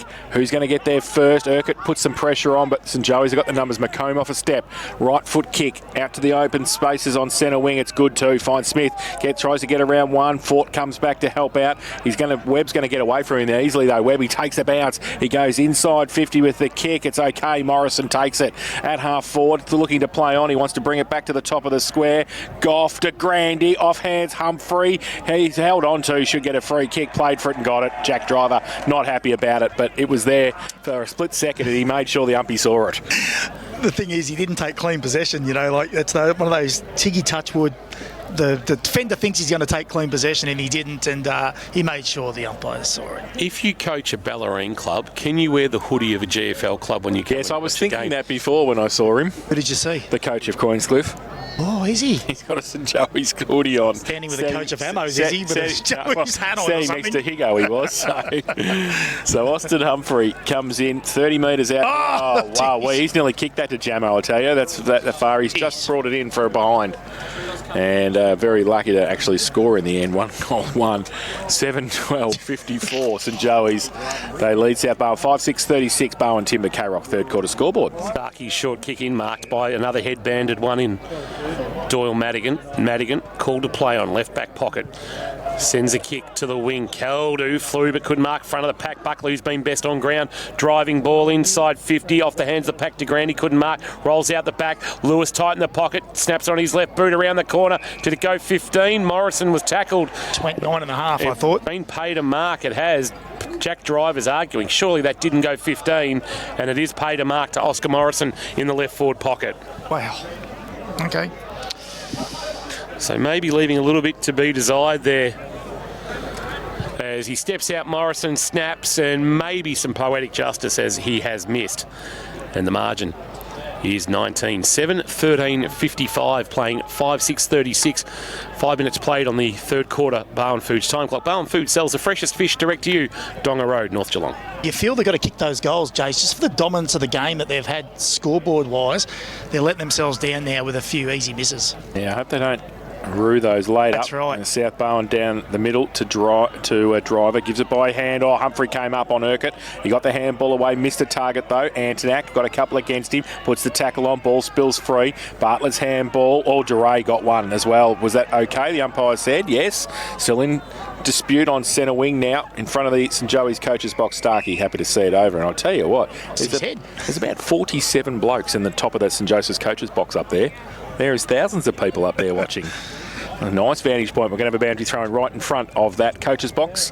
It's 7-12-54 St Joey's, South Barwon 5-6-36. I wonder if there's a load limit for up there from the boundary throw-in. Callett winning the tap down. And there's going to be a free kick going which way? It's going to St Joseph's, and it's going to go to Edwards, who was in that ruck contest, or at the front of that ruck contest. Sends a kick into the left forward pocket to the lead of Morrison, spoiled by Driver, front of the pack. Aussie Humphrey trying to keep it alive, couldn't. In front of the on-ballers, we'll get a boundary throw-in the left forward pocket. Northern, or cemetery end of Drew Oval. And it's getting dark here now. 7-12-54, 5-6-36. That scoreboard standing out like a beacon down in Doc's pocket in front of the Joey's High Performance Centre. So throw in Morrison up against Callett. Morrison in front. Hughes roved it for South Barwon. He's wrapped up straight away and thrown to the ground. The umpire will come in and ball it up about 10 players around and over the ball. Chris Hughes hands the ball back to the umpire. And in the pocket, Morrison gets it down by hand, roved though by Kelly. South Barwon dangerous across the face of goal. Fort might be able to sit over the top of it and give the handball away, and does. Gets it on the outboard. O'Neill had to sit and wait, didn't sit for him, came off his shin, goes close to the boundary line. He's got Shepherd in support. He can't pick it up. As it gets to Shepherd somehow around McLaughlin, wheels it back to the with the right foot past Callett. Oh, just got it. Lucky too. And he wants to switch the play on the open side centre wing. Has to be good, and here's for the kick. Duray takes the mark in front of Buckley. Dallas swings onto his left boot, centre half forward, and finds the leading Hughes. Marks right on the top of the arc, turns and sends a scything ball into the waiting arms of Noble. What a build-up from South Barwon. Shepherd on that outer wing started it, and it finishes in the waiting arms of Noble, and this to pull the margin by our count back to 13 points. Scoreboard here says the margin is 18, but we think it's 7-13 playing 5-6, and this will make it a 2 and a bit goal game. Lockie Noble, 113 goals in his career, playing game 82 this afternoon for South Barwon. Another Mottawari product from 25 out, just right of centre, has missed to the left. Tapped at it. Margin is 18, didn't kick through the imaginary line. 5-7-37 plays 7-13-55 in this third quarter of K-Rock football. Thanks to Barwon Timber, your specialist in the supply and installation of timber and engineered flooring in the Geelong region. Webb got it into Knights, and then he goes wide to Al Hickey. So still inside defensive 50 for St Joseph's. Southern end of the ground, he goes with a long kick towards centre wing. Backpack there. Oh, driver put the hands up, took the mark. No, umpire said yes, has to be. Can't be 50, took the mark. Fraser Fort was carrying on there. Settle down, Fraser. Taking the mark, Jack Driver. He'll have it on centre wing on the outer side. He chips short to Callett, who's been pretty good this afternoon for South Barwon. He plays on. Oh, Fiddy now ran inside. It was the man up. It was Paddy de Grandi who ran over the mark, or ran next to the mark, and so 50 metres, and the big ruckman's going to come down and have a set shot for goal from inside 50. This is reward for effort for Ben Callett, because I think he's been outstanding this afternoon. He's tried his absolute best. I reckon he's helped keep him in it around the ground. Yeah. Absolutely, and he's going to have a set shot. Hirsch, agree. Oh, he's been terrific. He's a battler, isn't he? There's no fuss about him. He just keeps toiling and toiling and toiling. So Jack Buckley stands the mark. He is 30 out from goal. Ben Callett's running in from the cemetery nearly. He's a long way back. He's a ruckman. We'll see where this goes, Jace. It's going to go straight through. I can smell it. He goes in with a right foot kick, kicks behind. So there you go. That's how it works. Jason. They always give you a sniff. I am going home tonight, and I'm not going to talk about footy for the rest of the evening. The game on tonight, so you will. No, I'm not watching that. I can't be bothered. I will. 5-8-38 South Barwon, St Joey, 7-12, 7-13, 55, and that's on the Barwon Timber K-Rock third quarter scoreboard. Webb short kicking, marked by Buckley, who sends a nice, well-weighted kick that's marked by Harry Smith, stretching at the point of the square at left half back. Call to play on now. Hugh Smith just dinks a little kick over the top, wanting Knights. It's a big ask, and across the front, Caldu takes a Hamlin hanger contender. Really nice mark from the skipper of the Swans in front of the interchange gates. Caldu can go short, and does, to Madigan, barely 15, but the mark paid. Madigan swings onto his left boot. Fort his target, and that's a well-weighted kick too, and Fort marks 53 from goal. Webb stands the mark. Fort beckoning somebody to come towards him. Instead sends a high ball to about 25. He's turned it over. O'Dwyer has touched off the boot according to the umpire. O'Dwyer was a little bit caught unawares, didn't realise that the touch call had been made. And we'll get a ball up about 30 out from the south goal. Callett winning the tap down. Boris, handball back. Madigan from a stationary position. A bounce over the head of Urquhart, tracking it back O'Dwyer, and he handballed it straight out of bounds. He thought he was giving it to Webb. Webb wasn't there. Umpire saw what he was trying to do and has taken a little bit of mercy. No insufficient intent there. We'll get a boundary throw in left forward pocket. Southern or Autumn Street end of True Oval. Throw in. Northam up against Caldu, gets it down to the front. Antonak's kick was beautifully smothered by Boris. Can he keep it in? No, he can't just. He had a bit of a show there too if he was able to keep the ball in, but he couldn't quite do it, Ethan Borison. It was a good smother, so he's kept the pressure on. Another boundary thrown in the left forward pocket for the Swans. Sam James back on the ground as well behind this ruck contest. Northam takes it out of the ruck contest, held up. The umpire said play on, ball spilled free. Now it comes back, kick up the chimney from Urquhart. Leonard comes from the wing, punched away for free kick for and against St Joey's. So coming back with a flight of the football, and a free kick's going to go to Kelly O'Neill. Did you see that, Kirsch? I did, and I'm still trying to work out what it was for. The umpire Front on contact. Yeah, they were in a marking contest. You're allowed to go the mark, even if you are frontal. You're allowed to go the mark. You come from front on and make contact, even if you're playing the footy. They seem to take a dim view on that. I'm not sure about that one. So Kelly O'Neill, 40 out, 45-degree angle, right foot kick. He's missed it to the left too. There's a few opportunities everywhere. A little bit of breeze there. I don't know. We've seen a few miss the far side here at the southern end. So they go to 5-9-39 now. South Barwon trail St Joey's 7-13-55. And it's on the Barwon Timber K-Rock third quarter scoreboard. Just some patrons in front of us for South Point Garden Supplies, just feeling maybe some drops. We might be getting some rain. Margin 16, 7-13, plays 5-9. If you're here listening to KRLFootball.live, the scoreboard is wrong. Long kick in, flirted with the boundary line and out on the full. O'Dwyer's claiming the mark. I reckon it was touched inside. It was touched, yeah. And then juggled over. I think touched would have been the better call, but maybe the boundary umpire, better flight than us, that he had a view of. Kick by O'Neill was an absolute floater. Kick out of the defence by Leonard was touched. Snap around the corner from Urquhart. Goal square. Broughton has marked on the chest. Good kick from Urquhart, and Broughton has put it through for a goal. Played on, dribbled it through, and South Barwon, as he kicks his second of the afternoon, are back within 10 points. They're 6-9-45. St Joseph's have stopped to a walk at 7-13-55. That margin was 43 points at the 9-minute mark of the second term, and we thought it was game over, but they haven't kicked a goal since that point through Louis Antonak St Joey's, and that is now 5 straight for the Swans to make this a real ball game on Anzac Day. Has he just thrown us under the bus with him there? He said we thought it was all gone? Yeah, basically. he said it was over, didn't he, in the first quarter? Hands up if you thought it was over. Oh, yeah, I well and truly thought it was over. But no, I didn't. They're back. South Barwon, and we have a game on our hands. Callett gets it down in the middle again for South Barwon. Goes towards, right on the cricket pitch area. Harry Smith got wrapped up straight away. And Lockie Middleton, I think, put the tackle on. Well, they need to start winning it back here, Jace. It's 6-2 this quarter. Clearances South Barwon's way. They've been on top. And Callett's been the one who started it, but this time, handball by Gow towards Leonard. He doesn't go at it hard enough. He didn't want it. Handball away. That's fair enough. He didn't want it, and they gave away the free kick. You've got to go the ball. He didn't go the ball. He waited for Bartlett to go at it and then went at Bartlett. So he got the free kick. He goes wide to DeRay. Still on centre wing. South Barwon with all the momentum at the moment in this third term. Caldu gives him half a lead. He goes in that direction. O'Neill as well. Over the back. Push. Oh, that's come off Al Hickey. Push, I think, in the back anyway to Humphrey. Al Hickey had taken the mark, but Angus Humphrey is going to take the free kick right in front of the best seats in the house thanks to APCO service stations. So Humphreys, he's looking to switch the ball, but he's going to have to go down the line now. So he does. High kick towards centre wing. Goff sets himself, punches it away. Middleton handball towards Callett again. Ball McLaughlin.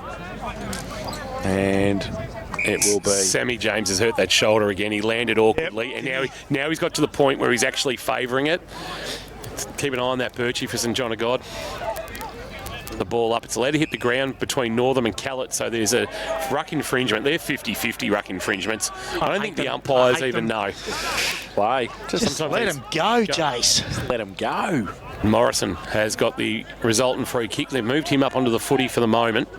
Oscar Morrison sends a kick.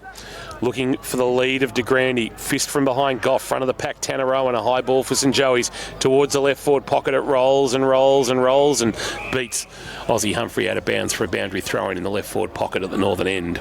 7:13:55. Play 6:9:45. 16 minutes played on the third quarter.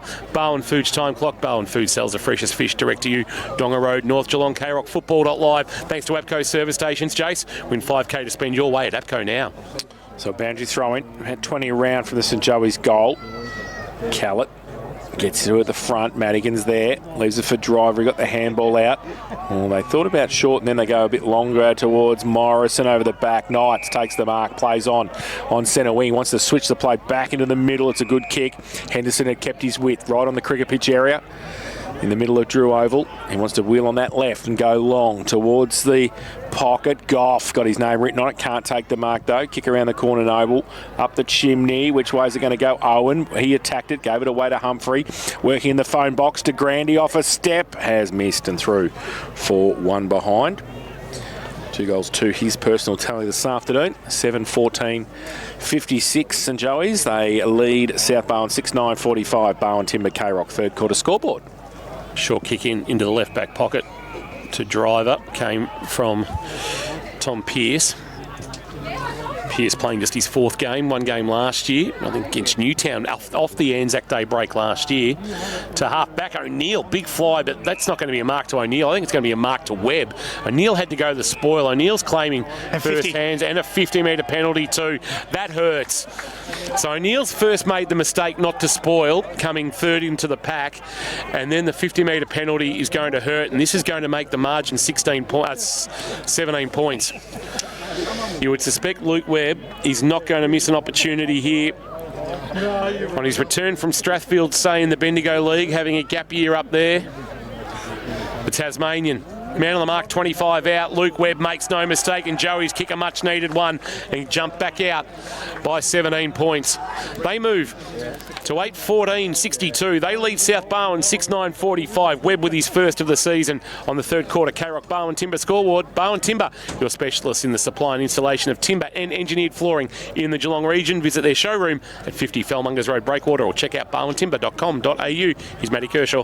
Yeah, they're coach killers when you get taught at under 10s to punch from behind, Jace, but then to have a little bit of dissent back at the umpire and give them a chance to go back inside forward 50. That was their 4th inside 50 in a row, St Joseph, so they were peppering. They just had to hit the scoreboard, which they've struggled with in the last, quarter and a half. Drysdale 109, Port Arlington 28 for Leopold Sporties. From the middle, Gow for St Joey's. Drives it long. Humphrey comes hard on Driver. He's down 2. We'll keep an eye on that. Goff gets a clearing kick out wide. It's okay. And they take the mark. Dre on half back. Driver's up. He just goes back towards Driver. Oh no, coming in Henderson. Good defensive play. Got a fist to it. Comes back towards Starkey. Goff got it away. Driver recovered and goes out wide looking for Ford, who just stands under it. Takes the mark easily. Plays on. Chips the ball. Dangerous to Noble. It's okay. Handball back to Fort. Good pick up. The Matheson medalist goes towards half forward, but Angus Humphrey stands in the way for St Joey's and takes the mark. And Fort apologises to Zach Urquhart for the delivery. Humphrey, point of the square, left half back. Concedes inside defensive 50 to Knights, who back with the flight comfortably takes the mark, goes short and finds Tanner Owen. Owen at right half back for St Joseph's. A short kick, the down low is going to be paid a mark. Is it to De Grande or free kick? Take your pick against Driver, and Paddy De Grande on the edge of the centre square on the outer side has it.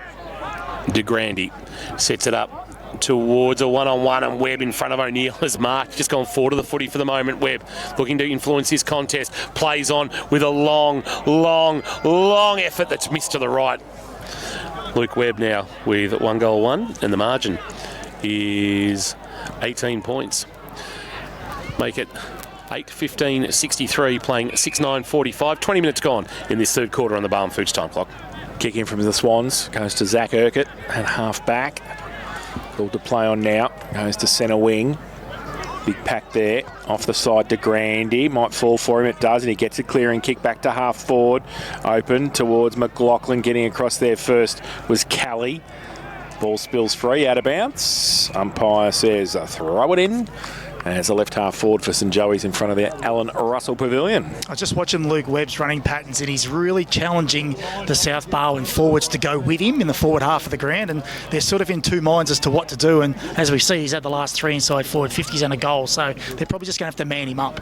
Essendon 39, Collingwood 27 for Leopold Sporty. Second quarter action at the MCG from the throw-in. Morrison tapped it down to the front to Mullen. He couldn't get a clear handle on it. Driver might have been taken high. The ball was reefed away from him at the side inside door to Buckley. Buckley tried to get a handball up, but he can't get a handle on it. Worried out of it by Middleton, who did okay. Jammed it on the boot. Rolling ball at centre half back. Northern will be first there for St Joey's. Handball out wide. Finds Antonak. Antonak swings onto his right boot into the right forward pocket. Low ball. Humphrey couldn't complete the mark. That was Aussie. Holding the ball. Tried to do too much. That might be Giray. No, Shepherd, who was dragged down in the tackle, stepped around one, tried to step around two, and the tackle laid by Gow, and James Gow. He's got a chance to push this margin back out to 4 goals as we get into time on in this third quarter. Yeah, not too many are getting around James Gow when you give him a second chance, and all he do is just get rid of that ball in the first option. He didn't. Try to take him on, got caught.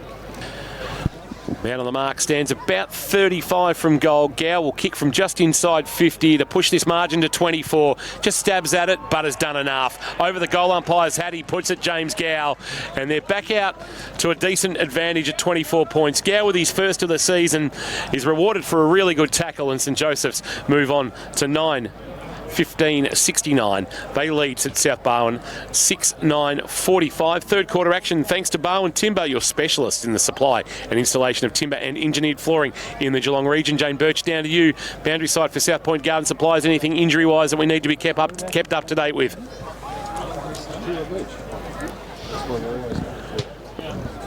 Kingy, obviously just that one to Sam James, that shoulder. I think he's just going to have to tough out the game, which is what he's been doing in bursts, because it's very painful, and he said that from quarter time. So thanks, Birchie. So John O'God, we put you first. Northam in the middle. Oh, geez, a bit of a round arm too to Chris Hughes, who wrapped him up, and he got paid holding the ball. So Hughes inside 50, Fort over the back of him, coming out towards O'Neill. It's the handball back to Fort off the left foot. Across the face of goal, Caldu going up in the middle. Oh, great mark, Bartlett. Great mark by Tom Bartlett, Hamlin Hanger contender for the youngster who we said a few weeks ago in a practice match took an absolute specky at Anarchy. And he's taken one in there in a big pack. He had a couple against him, I reckon Jace Boris has got that for Pixel Sports Media. Jace is sitting just down in front of us, and we've got the thumbs up from Jace too. Good work, Jace. That'll be in Jace's gems. Jace's gems. You're happy with yourself, Kingy, aren't you? I like that. Now, he's got to finish the work. He's taken the mark. That's part A. Can he do part B? He comes in. He's 25 out directly in front. He kicks that. He kicks that. Tom Bartlett has kicked his first. So a quick reply for South Barwon. They go to 7-9-51. They trail St Joey's 9-15-69. Barwon Timber K-Rock.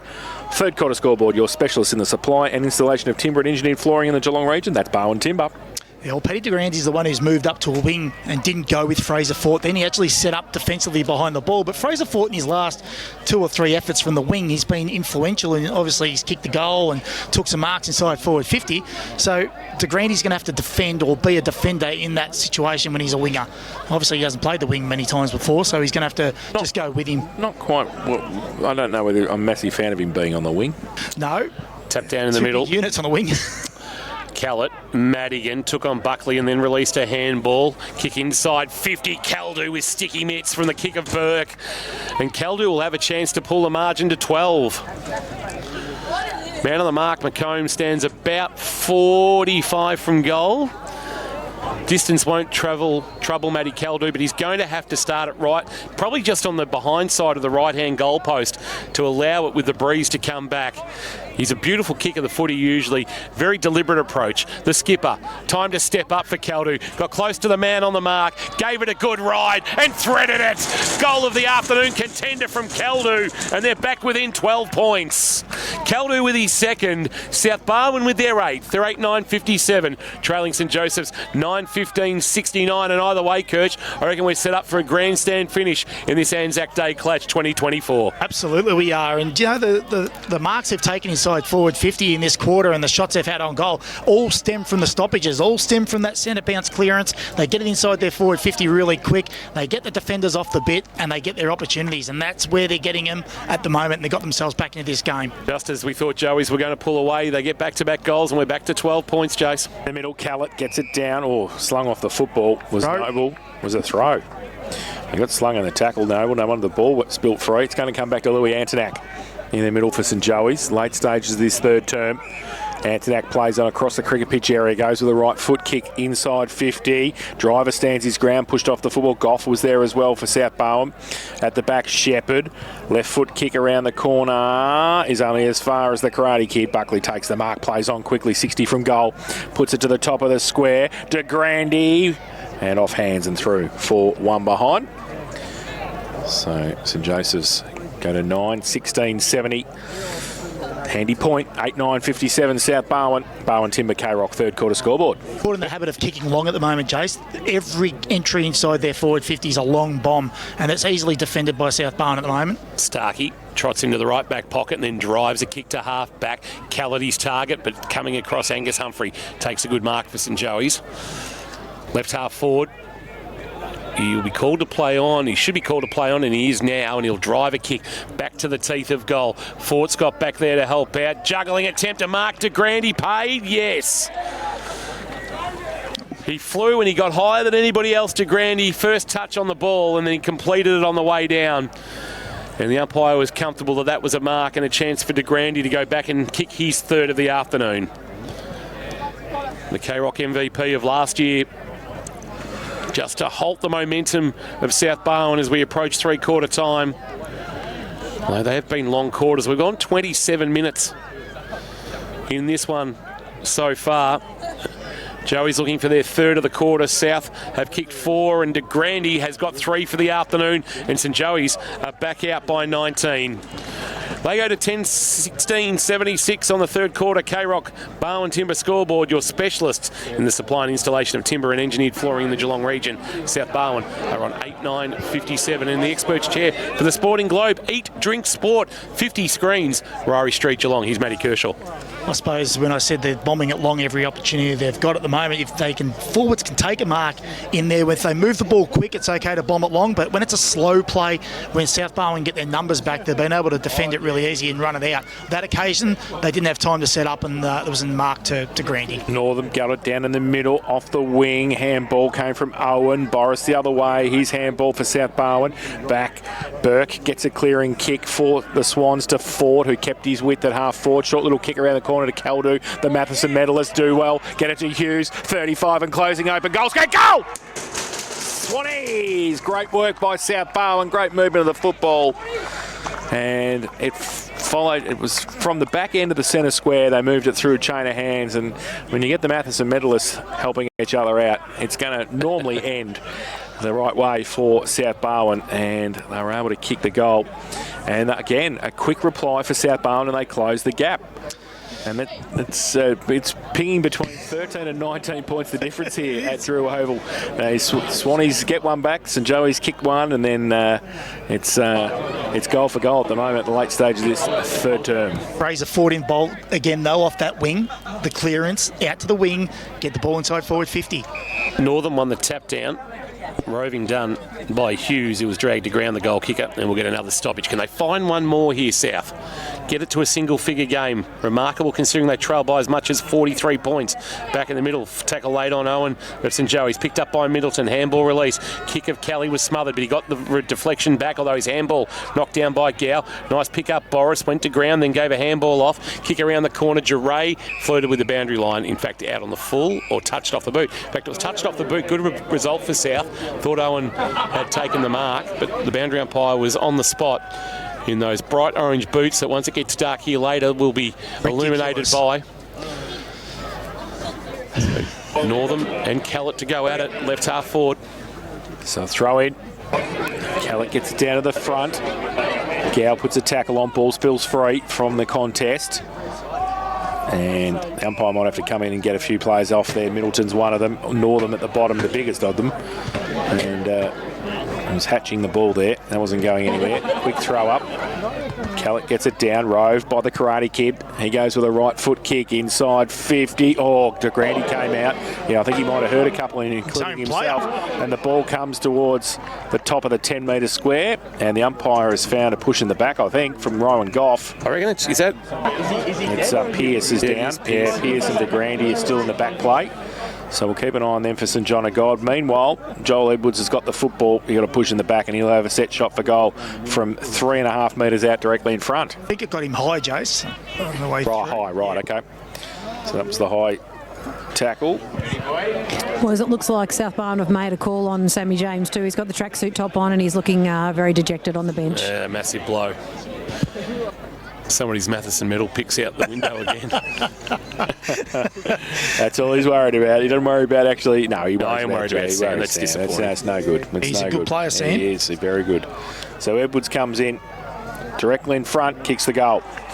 So as we said, it's been pinging between 13 and 19 points. And it is again 11-16, 82 St Joey's. South Barwon 9-9-63, Barwon Timber K-Rock third quarter scoreboard. It was the big bomb in there, again, from that clearance. Buckley with that big torpedo in there. De Grande, like a bowling ball, skittled everyone out of the way.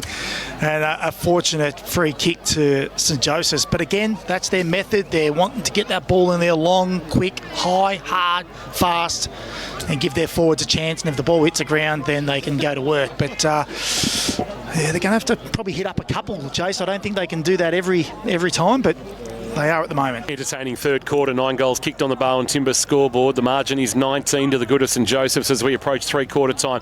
They look to go forward here, South, but numbers with the Joeys. Little kick out of the pack around the corner was okay from Felix Henderson. Found Gow. There's a swan down in back play. Boris grabbing at a right ankle, I reckon. Keep an eye on that. It's not ideal. And inside forward 50, the kick is marked. I think it is Ethan Boris. I was right the first time. Then quickly playing on with a long ball is De Grande. Back with the flight. Aussie Humphrey tracking it but couldn't reel it in. And it's through for a minor score to Paddy De Grande. Ethan Boris, hopefully only a cramp or similar. South Barwon physio Ash Cannon quickly to him, although they're coming off now. Towel. And Ash has dropped his towel. So Fort will drive a long ball to half back with the margin at 20. Ball goes out to there. Mark taken. Middle of the pack, Ben Callard, who's been Herculean today for South Barwon as the siren sounds for a three-quarter time, and it's St Joey's 11-17-83. They lead South Barwon 9-9-63. The margin very quickly. Did you get any chance to get near on what? Swing there at the start of that quarter, but you would have been pleased at the way the boys responded in that second part of the quarter. Yeah, that seems to be the way football's played a bit nowadays, where teams get a bit of a run on. But yeah, when we apply pressure and restrict their loose players and easy movement, you know, it comes back our way. So we did that pretty well for the first 50 minutes and then dropped off a bit. But full credit to them, they're a good team, and we're going to have our work cut out the last 30, 32 minutes. So. And I heard you in there, you were getting a little bit vocal. Do you think you put a bit more into it, same as the significance of the occasion and really wanting the boys to dig deep for this last 30 minutes? I think any time you play football, it's significant. But yeah, Anzac Day has a special meaning, but I tried to avoid using any reference to that because we're lucky to be playing the game in a country that's free. So. Thanks so much. Good luck for the last quarter. Good work, Birchie. Final quarter underway. Thanks to Bossberger. Here's Jace's play has got underway. Yeah, holding the ball has been given a guess. Harry Smith for St Joey's. So Doyle Madigan's going to take a free kick at the back end of the centre square. They're kicking to the northern end in this final term. Somebody just threw something out the corner of my eye. What was that, Kirsch? It was a dog's ball. Yeah, Rowan Goff has just piffed it back towards the boundary. So Matty Caldo's taken the free kick. He got one chop across the arm. He goes wide to Fraser Fort. So still on centre wing on the outer side. Kicking to the cemetery end in this final term. He goes long with the kick. Webb over the back. Hamlin hanger. Luke Webb, as always, loves the big occasion, takes a great mark and switches the ball to Al Hickey in the opposite back pocket. Webb got to be in contention for the Anzac Day medal this afternoon, along with Jack Buckley. Ben Callett's got to be thereabouts. Doyle Madigan's performance as Al Hickey kicks to half back. He's going to turn it over. Caldu dropped the mark though for South. Time to recover. Handball. Middleton. Starkey jammed it on his left boot. He's non-preferred. Went up the chimney underneath it. Clark. Buckley, I should say, couldn't take the mark. Knocked away by Humphrey to Buckley, who gave it to Northern. He gave it back to Buckley, tucks it under the arm, wants to burn away from Hughes, shared it at close quarters with Hickey. That's James under pressure, handball on the bounce. Gow had to wait for it, reefed it wide. Here's Buckley again, racking them up, and then a short kick is good, and he finds a teammate in Felix Henderson, who's got it with his left boot on the outer side. Goes along centre wing, goes to Oscar Morrison, takes the mark, just forward to the centre. for St Joseph's. Coming to the southern end, he goes inside 50 to 2 and 2 to Grandy, plucks it out in front of Rowan Goff, and well, we know he can take a mark, Paddy de Grandy, and they needed that. St Joseph's, there's a bit of pressure on them through the mid, and they got it forward quickly, and Paddy de Grandy in front of Goff stuck the big mitts up and took the mark. He's kicked 3 goals too this afternoon, Paddy de Grandy. Make no mistake, that's a very difficult mark at the pace they're going at, with that pressure you have on you. That's a very good mark. So Paddy de Grandy, 40 out, 45 degree angle, comes out a little bit, right foot kick, and goal umpire does not move. Great start for the Joeys, his 4th of the afternoon in this final term. They go to 12-17-89. They lead South Barwon 9-9-63, and that is on the Boss Burger final quarter K-Rock scoreboard. 4 goals in a game that sort of hasn't been overly dominant by any particular forward. That's a great effort, and you know, we're only a minute and a half in or 2 minutes in, so his day's not finished yet. They could probably do with a couple more once ball goes inside forward 50, but he's having a great game, Paddy de Grandy. He's presented well, he's got himself up the ground, he's had a run on the wing, so he's been pretty influential. Back in the middle, final quarter, thanks to Boss Burger, with locations in and around there, in and around Geelong. Check their app for winning deals. From the ball up, Callett is wrapped up by Northam, and we will get a ball up. Callett been a warrior all afternoon. Northern maybe winning that tap down. Callett lays a really good tackle, forces spillage. Umpire said play on. Hughes picked up that loose footy on the cricket pitch area. We got another stoppage and a ball up. And St Joey's with a 26-point buffer, and it might be enough as we approach 4 minutes played on the Barwon Foods time clock. Sun now shining on Drew Oval. Callett the tap down, Gow the roving, a high ball to a one-on-one. Kelly played it well against James Hickey, fell off the pack. Bartlett, was he taken high? Good tackle by Hickey. He sure is a Bartlett on debut. Kicked a goal in that third quarter. He'll have a memory to cherish. Anzac Day debut, and kicking a goal will get a ball up. Still inside the centre square. JC can clear the area. Callett and Northam. Callett big thump down. Felix Henderson off the wing, high kick inside 50, Driver comes across, Goff there as well, both get a hand to it, falls to the front, Driver driven into the ground, and the umpire will come in, ball it up at forward 50. Oh, we wax lyrical here, don't we? Hey? So a ball up 49.5 metres out from the St Joey's goal. Callett again, gets it down through the middle, Hughes for South Barwon to Madigan. Wobbly kick towards centre half forward. It goes Broughton, he can't take it. He leaves it behind. Humphrey put the tackle on. Broughton comes across to help out. The umpire will come in. Ball it up just inside the centre square at centre half forward for the Swans. He's been solid down there, Gussie Humphrey, all day. Yep. Taking a couple of intercept marks. He's been pretty solid. From the ball up, Northern will clear. A high ball, drive. It might have been touched off the boot, so he had to play spoiler on Morrison. Morrison, though, picked up the loose footy, tried to take on Goff. That's holding the ball too long. Good tackle by Rowan Goff. Driver took the advantage. Short kick was okay for Hughes. Hughes has got it. Middle of Drew Oval. Turns and kicks quickly. Was that touched off the boot? Either way, no mark taken by Broughton. Joey's with numbers. Here's Buckley again. Oh, a little hit and spin. A handball away. That's best on ground effort there. Felix Henderson getting involved with Leonard. Back to Buckley. Couldn't get out of the tackle of Driver. Gave a handball away and turned it over to Madigan. Maybe take the middle off him. Madigan in a one. Give and go. Noble. Kick around the corner, and it was okay. Marked by O'Neill. There's a kick came from Burke. He goes low. Caldu asked a lot of him, diving down low. Mark not paid. We'll get a ball up. In fact, it was Broughton getting down low, and we'll get a ball up. Just inside 50. South in attack, desperately needing a goal. So ball up to the side of the pack. And Henderson puts the tackle on straight away for St Joey's. It's up against Broughton. So still forward for the Swans. Northam getting down. Caldu got it down. Through the middle, Gow. O'Neill wraps him up in the tackle. The umpire will come in and ball it up again. So about 40 out from the South Barwon goal. And another ball up. Northam gets it down beautifully to Henderson. On the right foot, in fact, it was Harry Smith, got it down. Callett worked hard, got the ball back inside 50. Webb goes up, got punched away from him by his own teammate. Through for one behind DeRay, can't keep it in. That's a rush through, so they go to 9-10-64 now. South Barwon. trail St Joey's 12-17-89, and that's on the Boss Burger K-Rock final quarter scoreboard. We're playing 7 minutes, and that's on the Barwon Foods time clock. Barwon Foods sell the freshest fish direct to you, Donga Road, North Geelong. Webb short to Buckley, just hasn't stopped moving all day, as Jack Buckley. He's been sweeping the leg all afternoon. Oh, yeah. To half back for Harry Smith. Who marks. Smith back from suspension. He and Northern both spending a week on the sidelines after bans from round 1 against St Albans. Send a kick wide, and it's well-weighted kick to James Hickey, who set the tone early for St Joey's in the midfield. First game of the season for him, for the multiple premiership player. Hickey, right half back, just drives it towards half forward, broadcast side. De Grande his target, spoiled by Goff. De Grande at the front of the pack, nearly took it cleanly.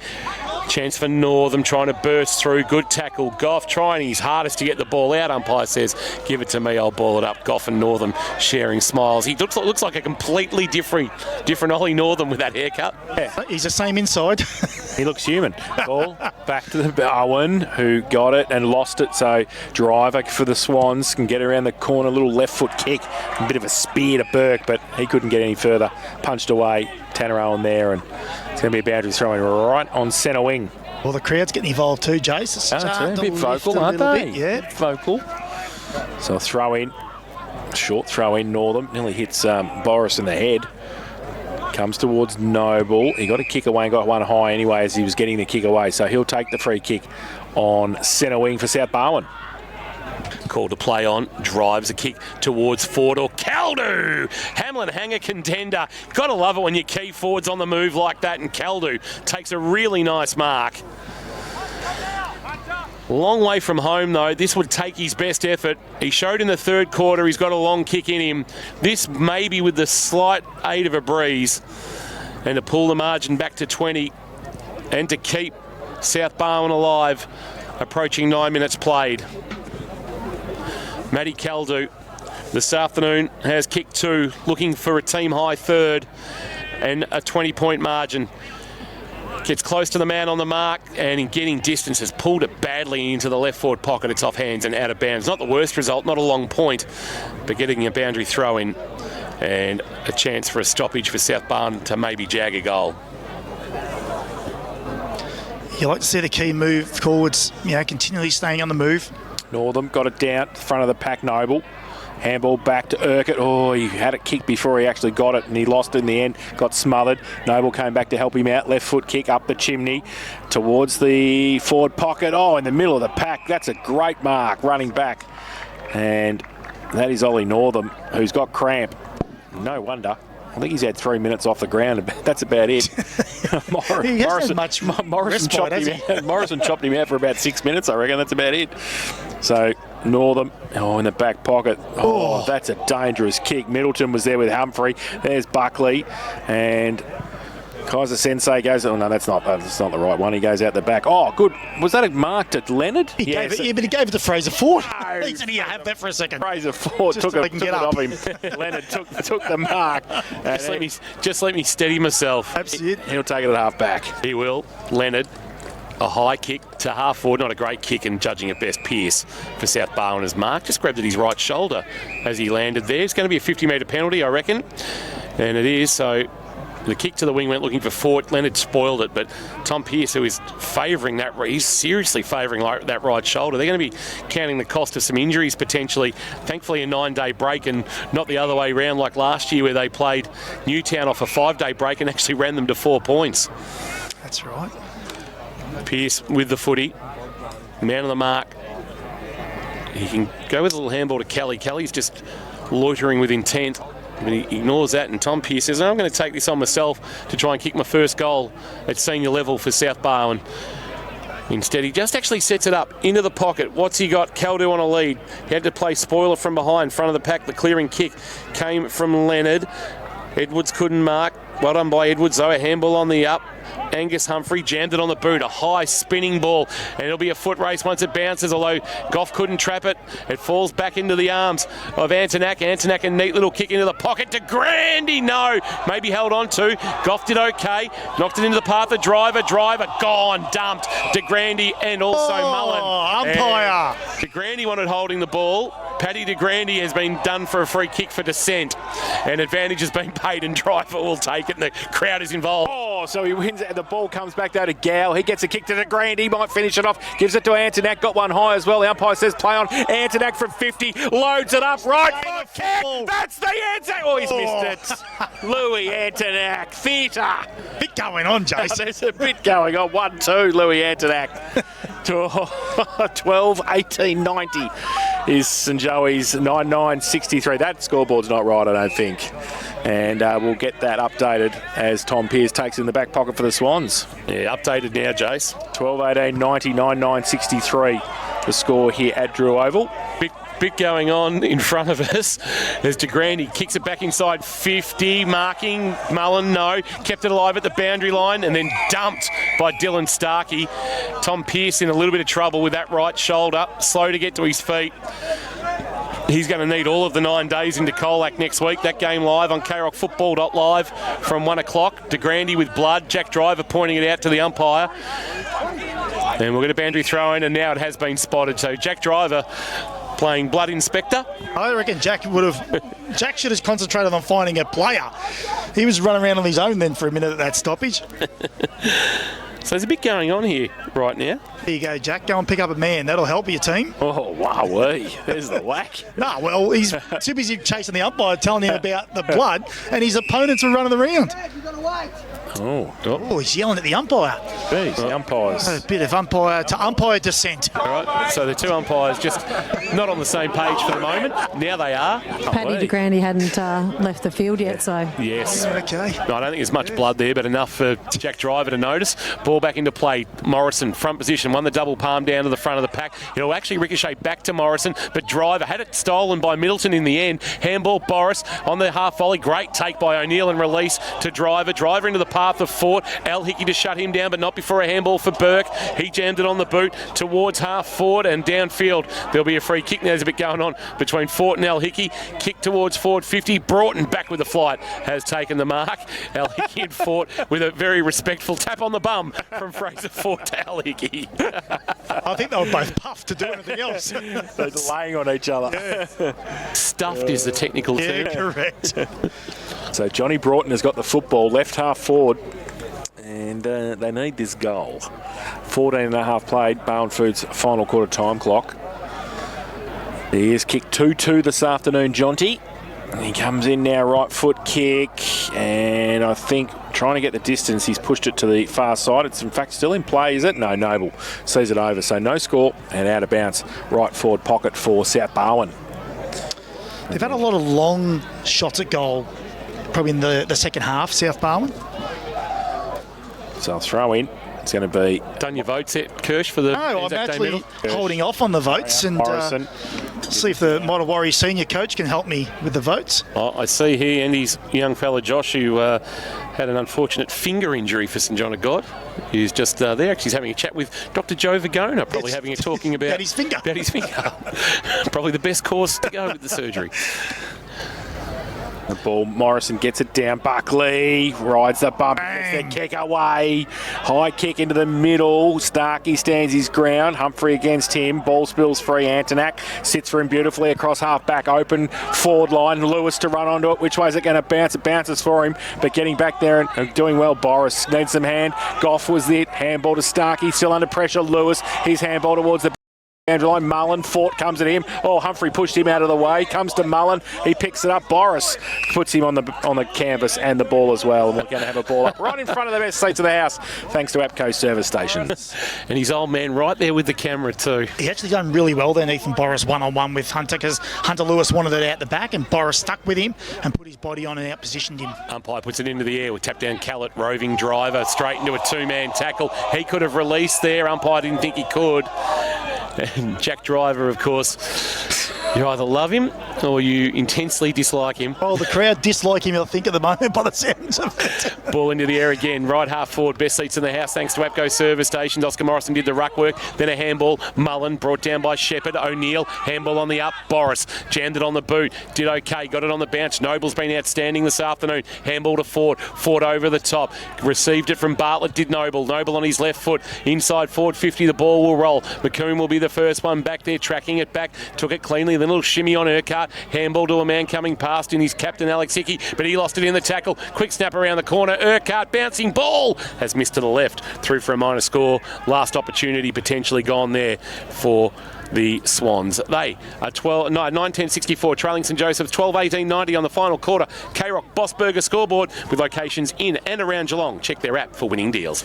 Webb kicks it in to Felix Henderson, who was going to kick it in, but he's made some ground, so he goes now wide with the ball towards centre wing, lining up the Joeys. Kick from Owen inside 50. It's a 2-on-1. The 2 is St Joeys if they can get it, but Starkey punched it back beautifully to Kelly for South Barwon. So Christ averted for the Swans. He goes to Hughes, back in board with the kick. Kelly O'Neill takes the mark right in the centre. Madigan runs past, left foot kick, really opened it up to Fort on the opposite side centre wing. He takes the mark, draws the player, handball to Boris, wants to get back, handball over the top in fact. He goes now to Burke, left foot kick inside 50, good passage of play for the Swans. Can they finish it off? Shepherd runs past it, he can't take it. DeRay, he's wrapped up, the umpire will come in and ball it up. 45 out from the South Barwon goal. Really good one-on-one win by Dylan Starkey down here, and it set them up, and they're a little bit of a rebound into their forward half. So ball up, Morrison works his way to the ruck contest. Burke was going to handball. He left foot kicked it around the corner in the end. Swan still with the numbers coming out the back, off a step. Urquhart again, top of the square, and Ford in front. Did he get one high? The umpire said no. Buckley just runs away. Handball though. They got half tackled. Henderson's handball to Oscar Morrison, through the hands to Antonak at half back. He rides the bump. He gets the handball free just in time. Mullen goes back 20 metres with the ball, back to Morrison, off a step towards half forward with the kick. It's a one-on-one. Starkey did really well against Hunter Lewis. Mullen got one high. Starkey will take the free kick at right half back for the Swans. So we've lodged our votes for the Anzac Day best on ground, or some of us have. Still got mine and come on. Jace's are in. Boris inside 50, kicked too much on it for Broughton. Out the back, cleaned up by Luke Webb, who's had some sort of afternoon. As we said, likes a big occasion. Across the face of goal to Leonard, short to McComb, who's got it in front of the Alan Russell Pavilion, right back pocket. Hope you've enjoyed the call through krockfootball.live, wherever you're listening, or AFL Barwon TV. 12-18-90, plays 9-10-64. Kick to half back, De Grande with the one hand. Had it knocked away by Goff, front of the pack. There's a Swan brought to ground. Who is that at the bottom of all that? It's Jack Driver, who's won himself a free kick, in fact, for too high. What will Jack look to do here? He'll look to swing out and send the Swans into attack. It's a helicopter into the left forward pocket. Forward up he goes. Couldn't hang on to it. Front of the pack, clearing kick. O'Dwyer, Mullen, Falcon off the head of Huggins. Fell for Harry Smith. De Grande outside of the right boot. Foot race. Lewis and Starkey. Lewis will be first to the footy. Look to turn Starkey inside out. Starkey with a wonderful tackle. No, a sling tackle. Lewis didn't like it. Starkey and Lewis are at it. Mullen's involved. Push and shove. It'll be a free kick to Lewis. Goff got involved. Boris coming over to push Mullen out of the way. And it'll be a free kick to Hunter Lewis after all of that. So Hunter Lewis being told to have a shot and take his time here as we tick into time on in this final term for Bossburger, with locations in and around Geelong. Check their app for winning deals. Hunter Lewis, last year's Rookie of the Year, coming back off a badly broken leg. It's going to swing out onto his left boot from 53 metres. Sends it to the top of the square. Wants De Grande from behind. Juggle mark. Not paid. Oh, he's stiff over the short of Madigan not to be paid that. It'll be a ball up 15 out from goal. And Paddy De Grande's wondering where his Hamlin hanger's coming from. It's 5v1 too in that contest. Hamlin Holmes, new Bannockburn display home now open. Morrison got it down in the ruck contest. Big pack around the ball. Umpire's going to have to come in and do a bit more work. Only 15 out from goal for St Joey's. Josh Conway will be getting vocal in the crowd. Jace? Tell you what, the on-ballers are up and about. Aren't they? They've had a nice afternoon. So ball up again.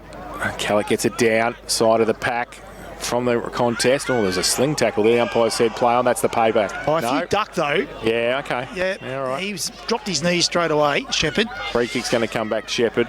He's going to take it in the back pocket for the Swans. Just got to kick the ball and hurry up. They're 26 points down.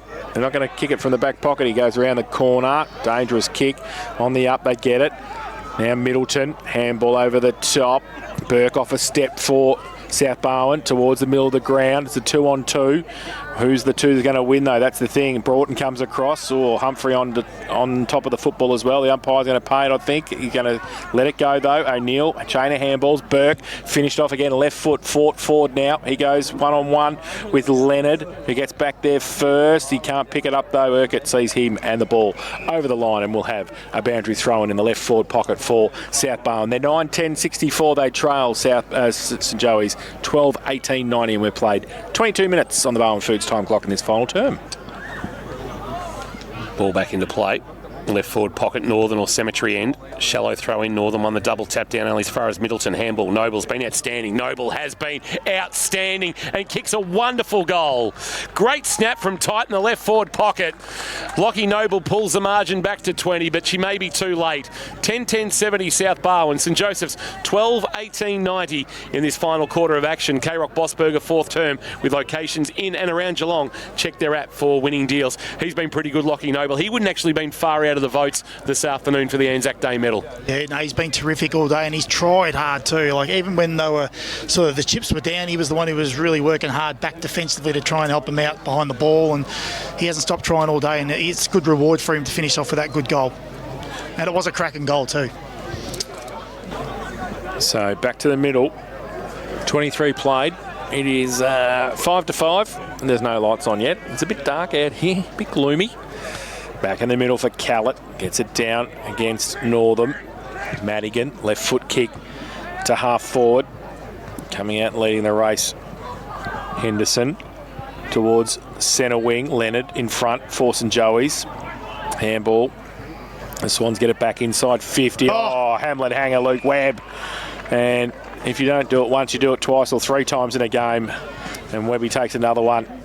Kicks it out wide. He's going to settle the play down now, I think, St Joey's, and take their time.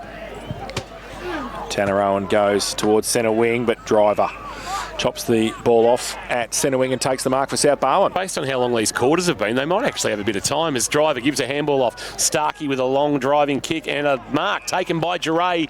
Well, if he gets back quickly and kicks the goal, they'll get back to 14 points, and who knows at the 24-minute mark. Oh, there could be still 10 minutes left, Kingy, from what we've seen so far today. The quarters have all gone 32 plus through these opening three quarters. Well, that gives us another 8, so anything's possible.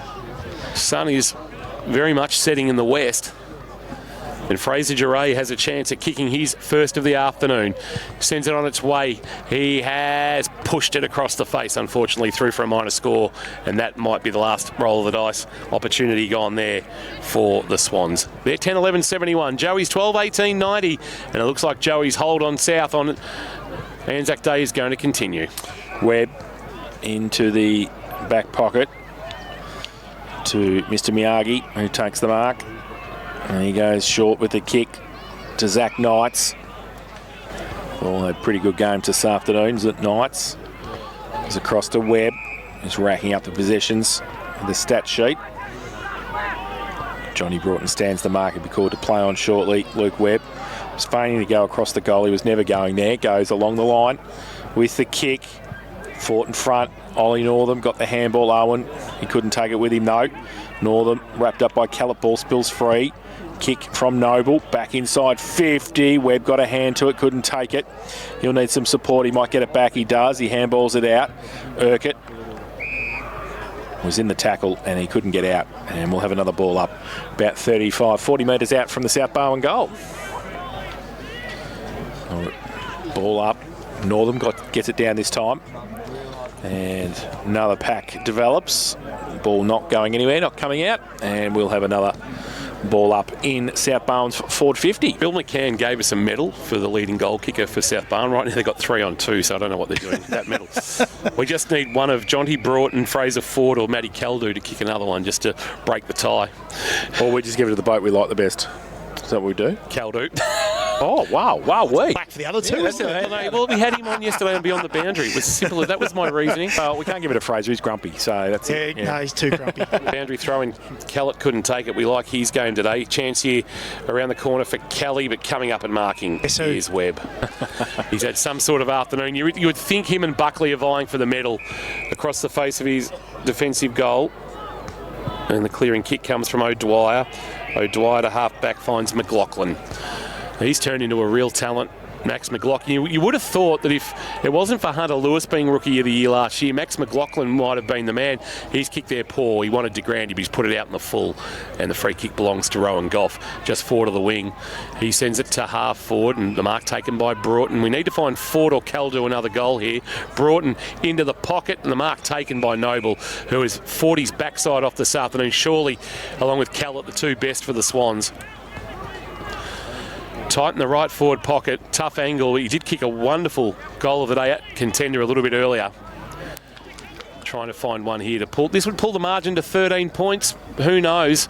27 minutes played, but only the 2 goals kicked in this last term. Noble, tight angle, 35 out from goal, has missed to the right-hand side, through for a minor score, margin 18. 10-12-72 South Barwon.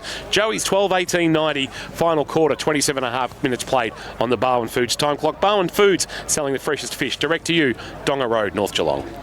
Well, at least South Barwon haven't put the queue in the rack. I think Joey's have. But they're going to keep coming. They've had enough. They've had enough. They'll keep coming, though, South Barwon. Macchio from fullback. He kicks in. Oh, he's 50th possession. Look at him. Hey, that headband's still red. Goes towards Morrison, who goes up and takes the mark.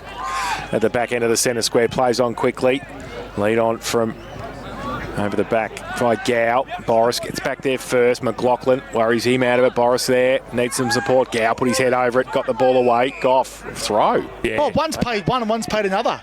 Oh, wow. Anyway, Swans get it. One paid too high. I think the throw was the right call. Yeah, I think so too. Kelly wide, and the umpire just calling confusing. Humphrey back. Blair Huggins short, and the Swans outside defensive 50. There's been a few miraculous recoveries today. There's been groins, quads, everything, and they just get on. Callett, handball, Starkey to the leading fort, missed him. And that is Siren. And the hold of St Joseph's over South Barwon on Anzac Day continues. That's 10 consecutive wins on April 25 for the men in red, gold and black. They led by as much as 43, and in the end, they win by 18. They held off a third quarter challenge, and they improved to 3-0. South Barwon now 2-1, and Joey's are our victors on Anzac Day 2024. An 18-point win for St Joseph's, and they will look now to a battle back here at Drew Oval in 9 days' time against their arch nemesis in Newtown and Chilwell, which throws up another entertaining clash between those two. Big win for the Joeys, 12-18-90. South Barwon, actually that's been adjusted to 10-13-73, so the margin actually 17 points this afternoon. So it's been quickly changed, in fact, so that scoreboard had been operating incorrectly and had thrown us under the bus as we get into this fifth quarter. Thanks to the Sandman Mattress Factory. Sleep better with the Sandman's locally made two-sided mattresses made to outlast any other. Birchie's got a job to go and do. Jace, you're going to take over here, and I'm going to try and do the on-ground stuff while Birchie goes and works out her presentation. So I'll leave it in your capable hands for the moment. I don't know where Kirsch has gone. He's gone to see somebody about something. He's gone to the toilet. So St Joey's continue their hold on Anzac Day. 12-18-90 have defeated South Barwon 10-13-73 this afternoon. We might quickly go around the grounds thanks to Leopold Sport is your complete family venue. There was some other games this afternoon locally and down at Drysdale and Port Arlington. Drysdale 19-15-129. They defeated Port Arlington 6-9-45.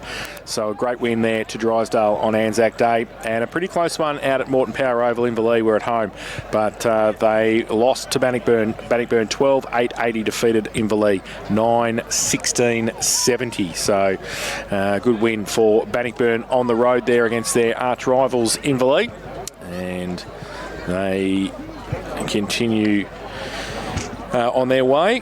We'll just look at the goal kickers out there, none as yet for either side, and we'll just have a look at the Port Arlington Drysdale, see if they've got any there. There's no goal kickers yet as there, so hopefully we can get them sometime shortly. Yes, we are on air, Kirsch. Yes, we're still here. It's okay. Sorry, Paul Corrigan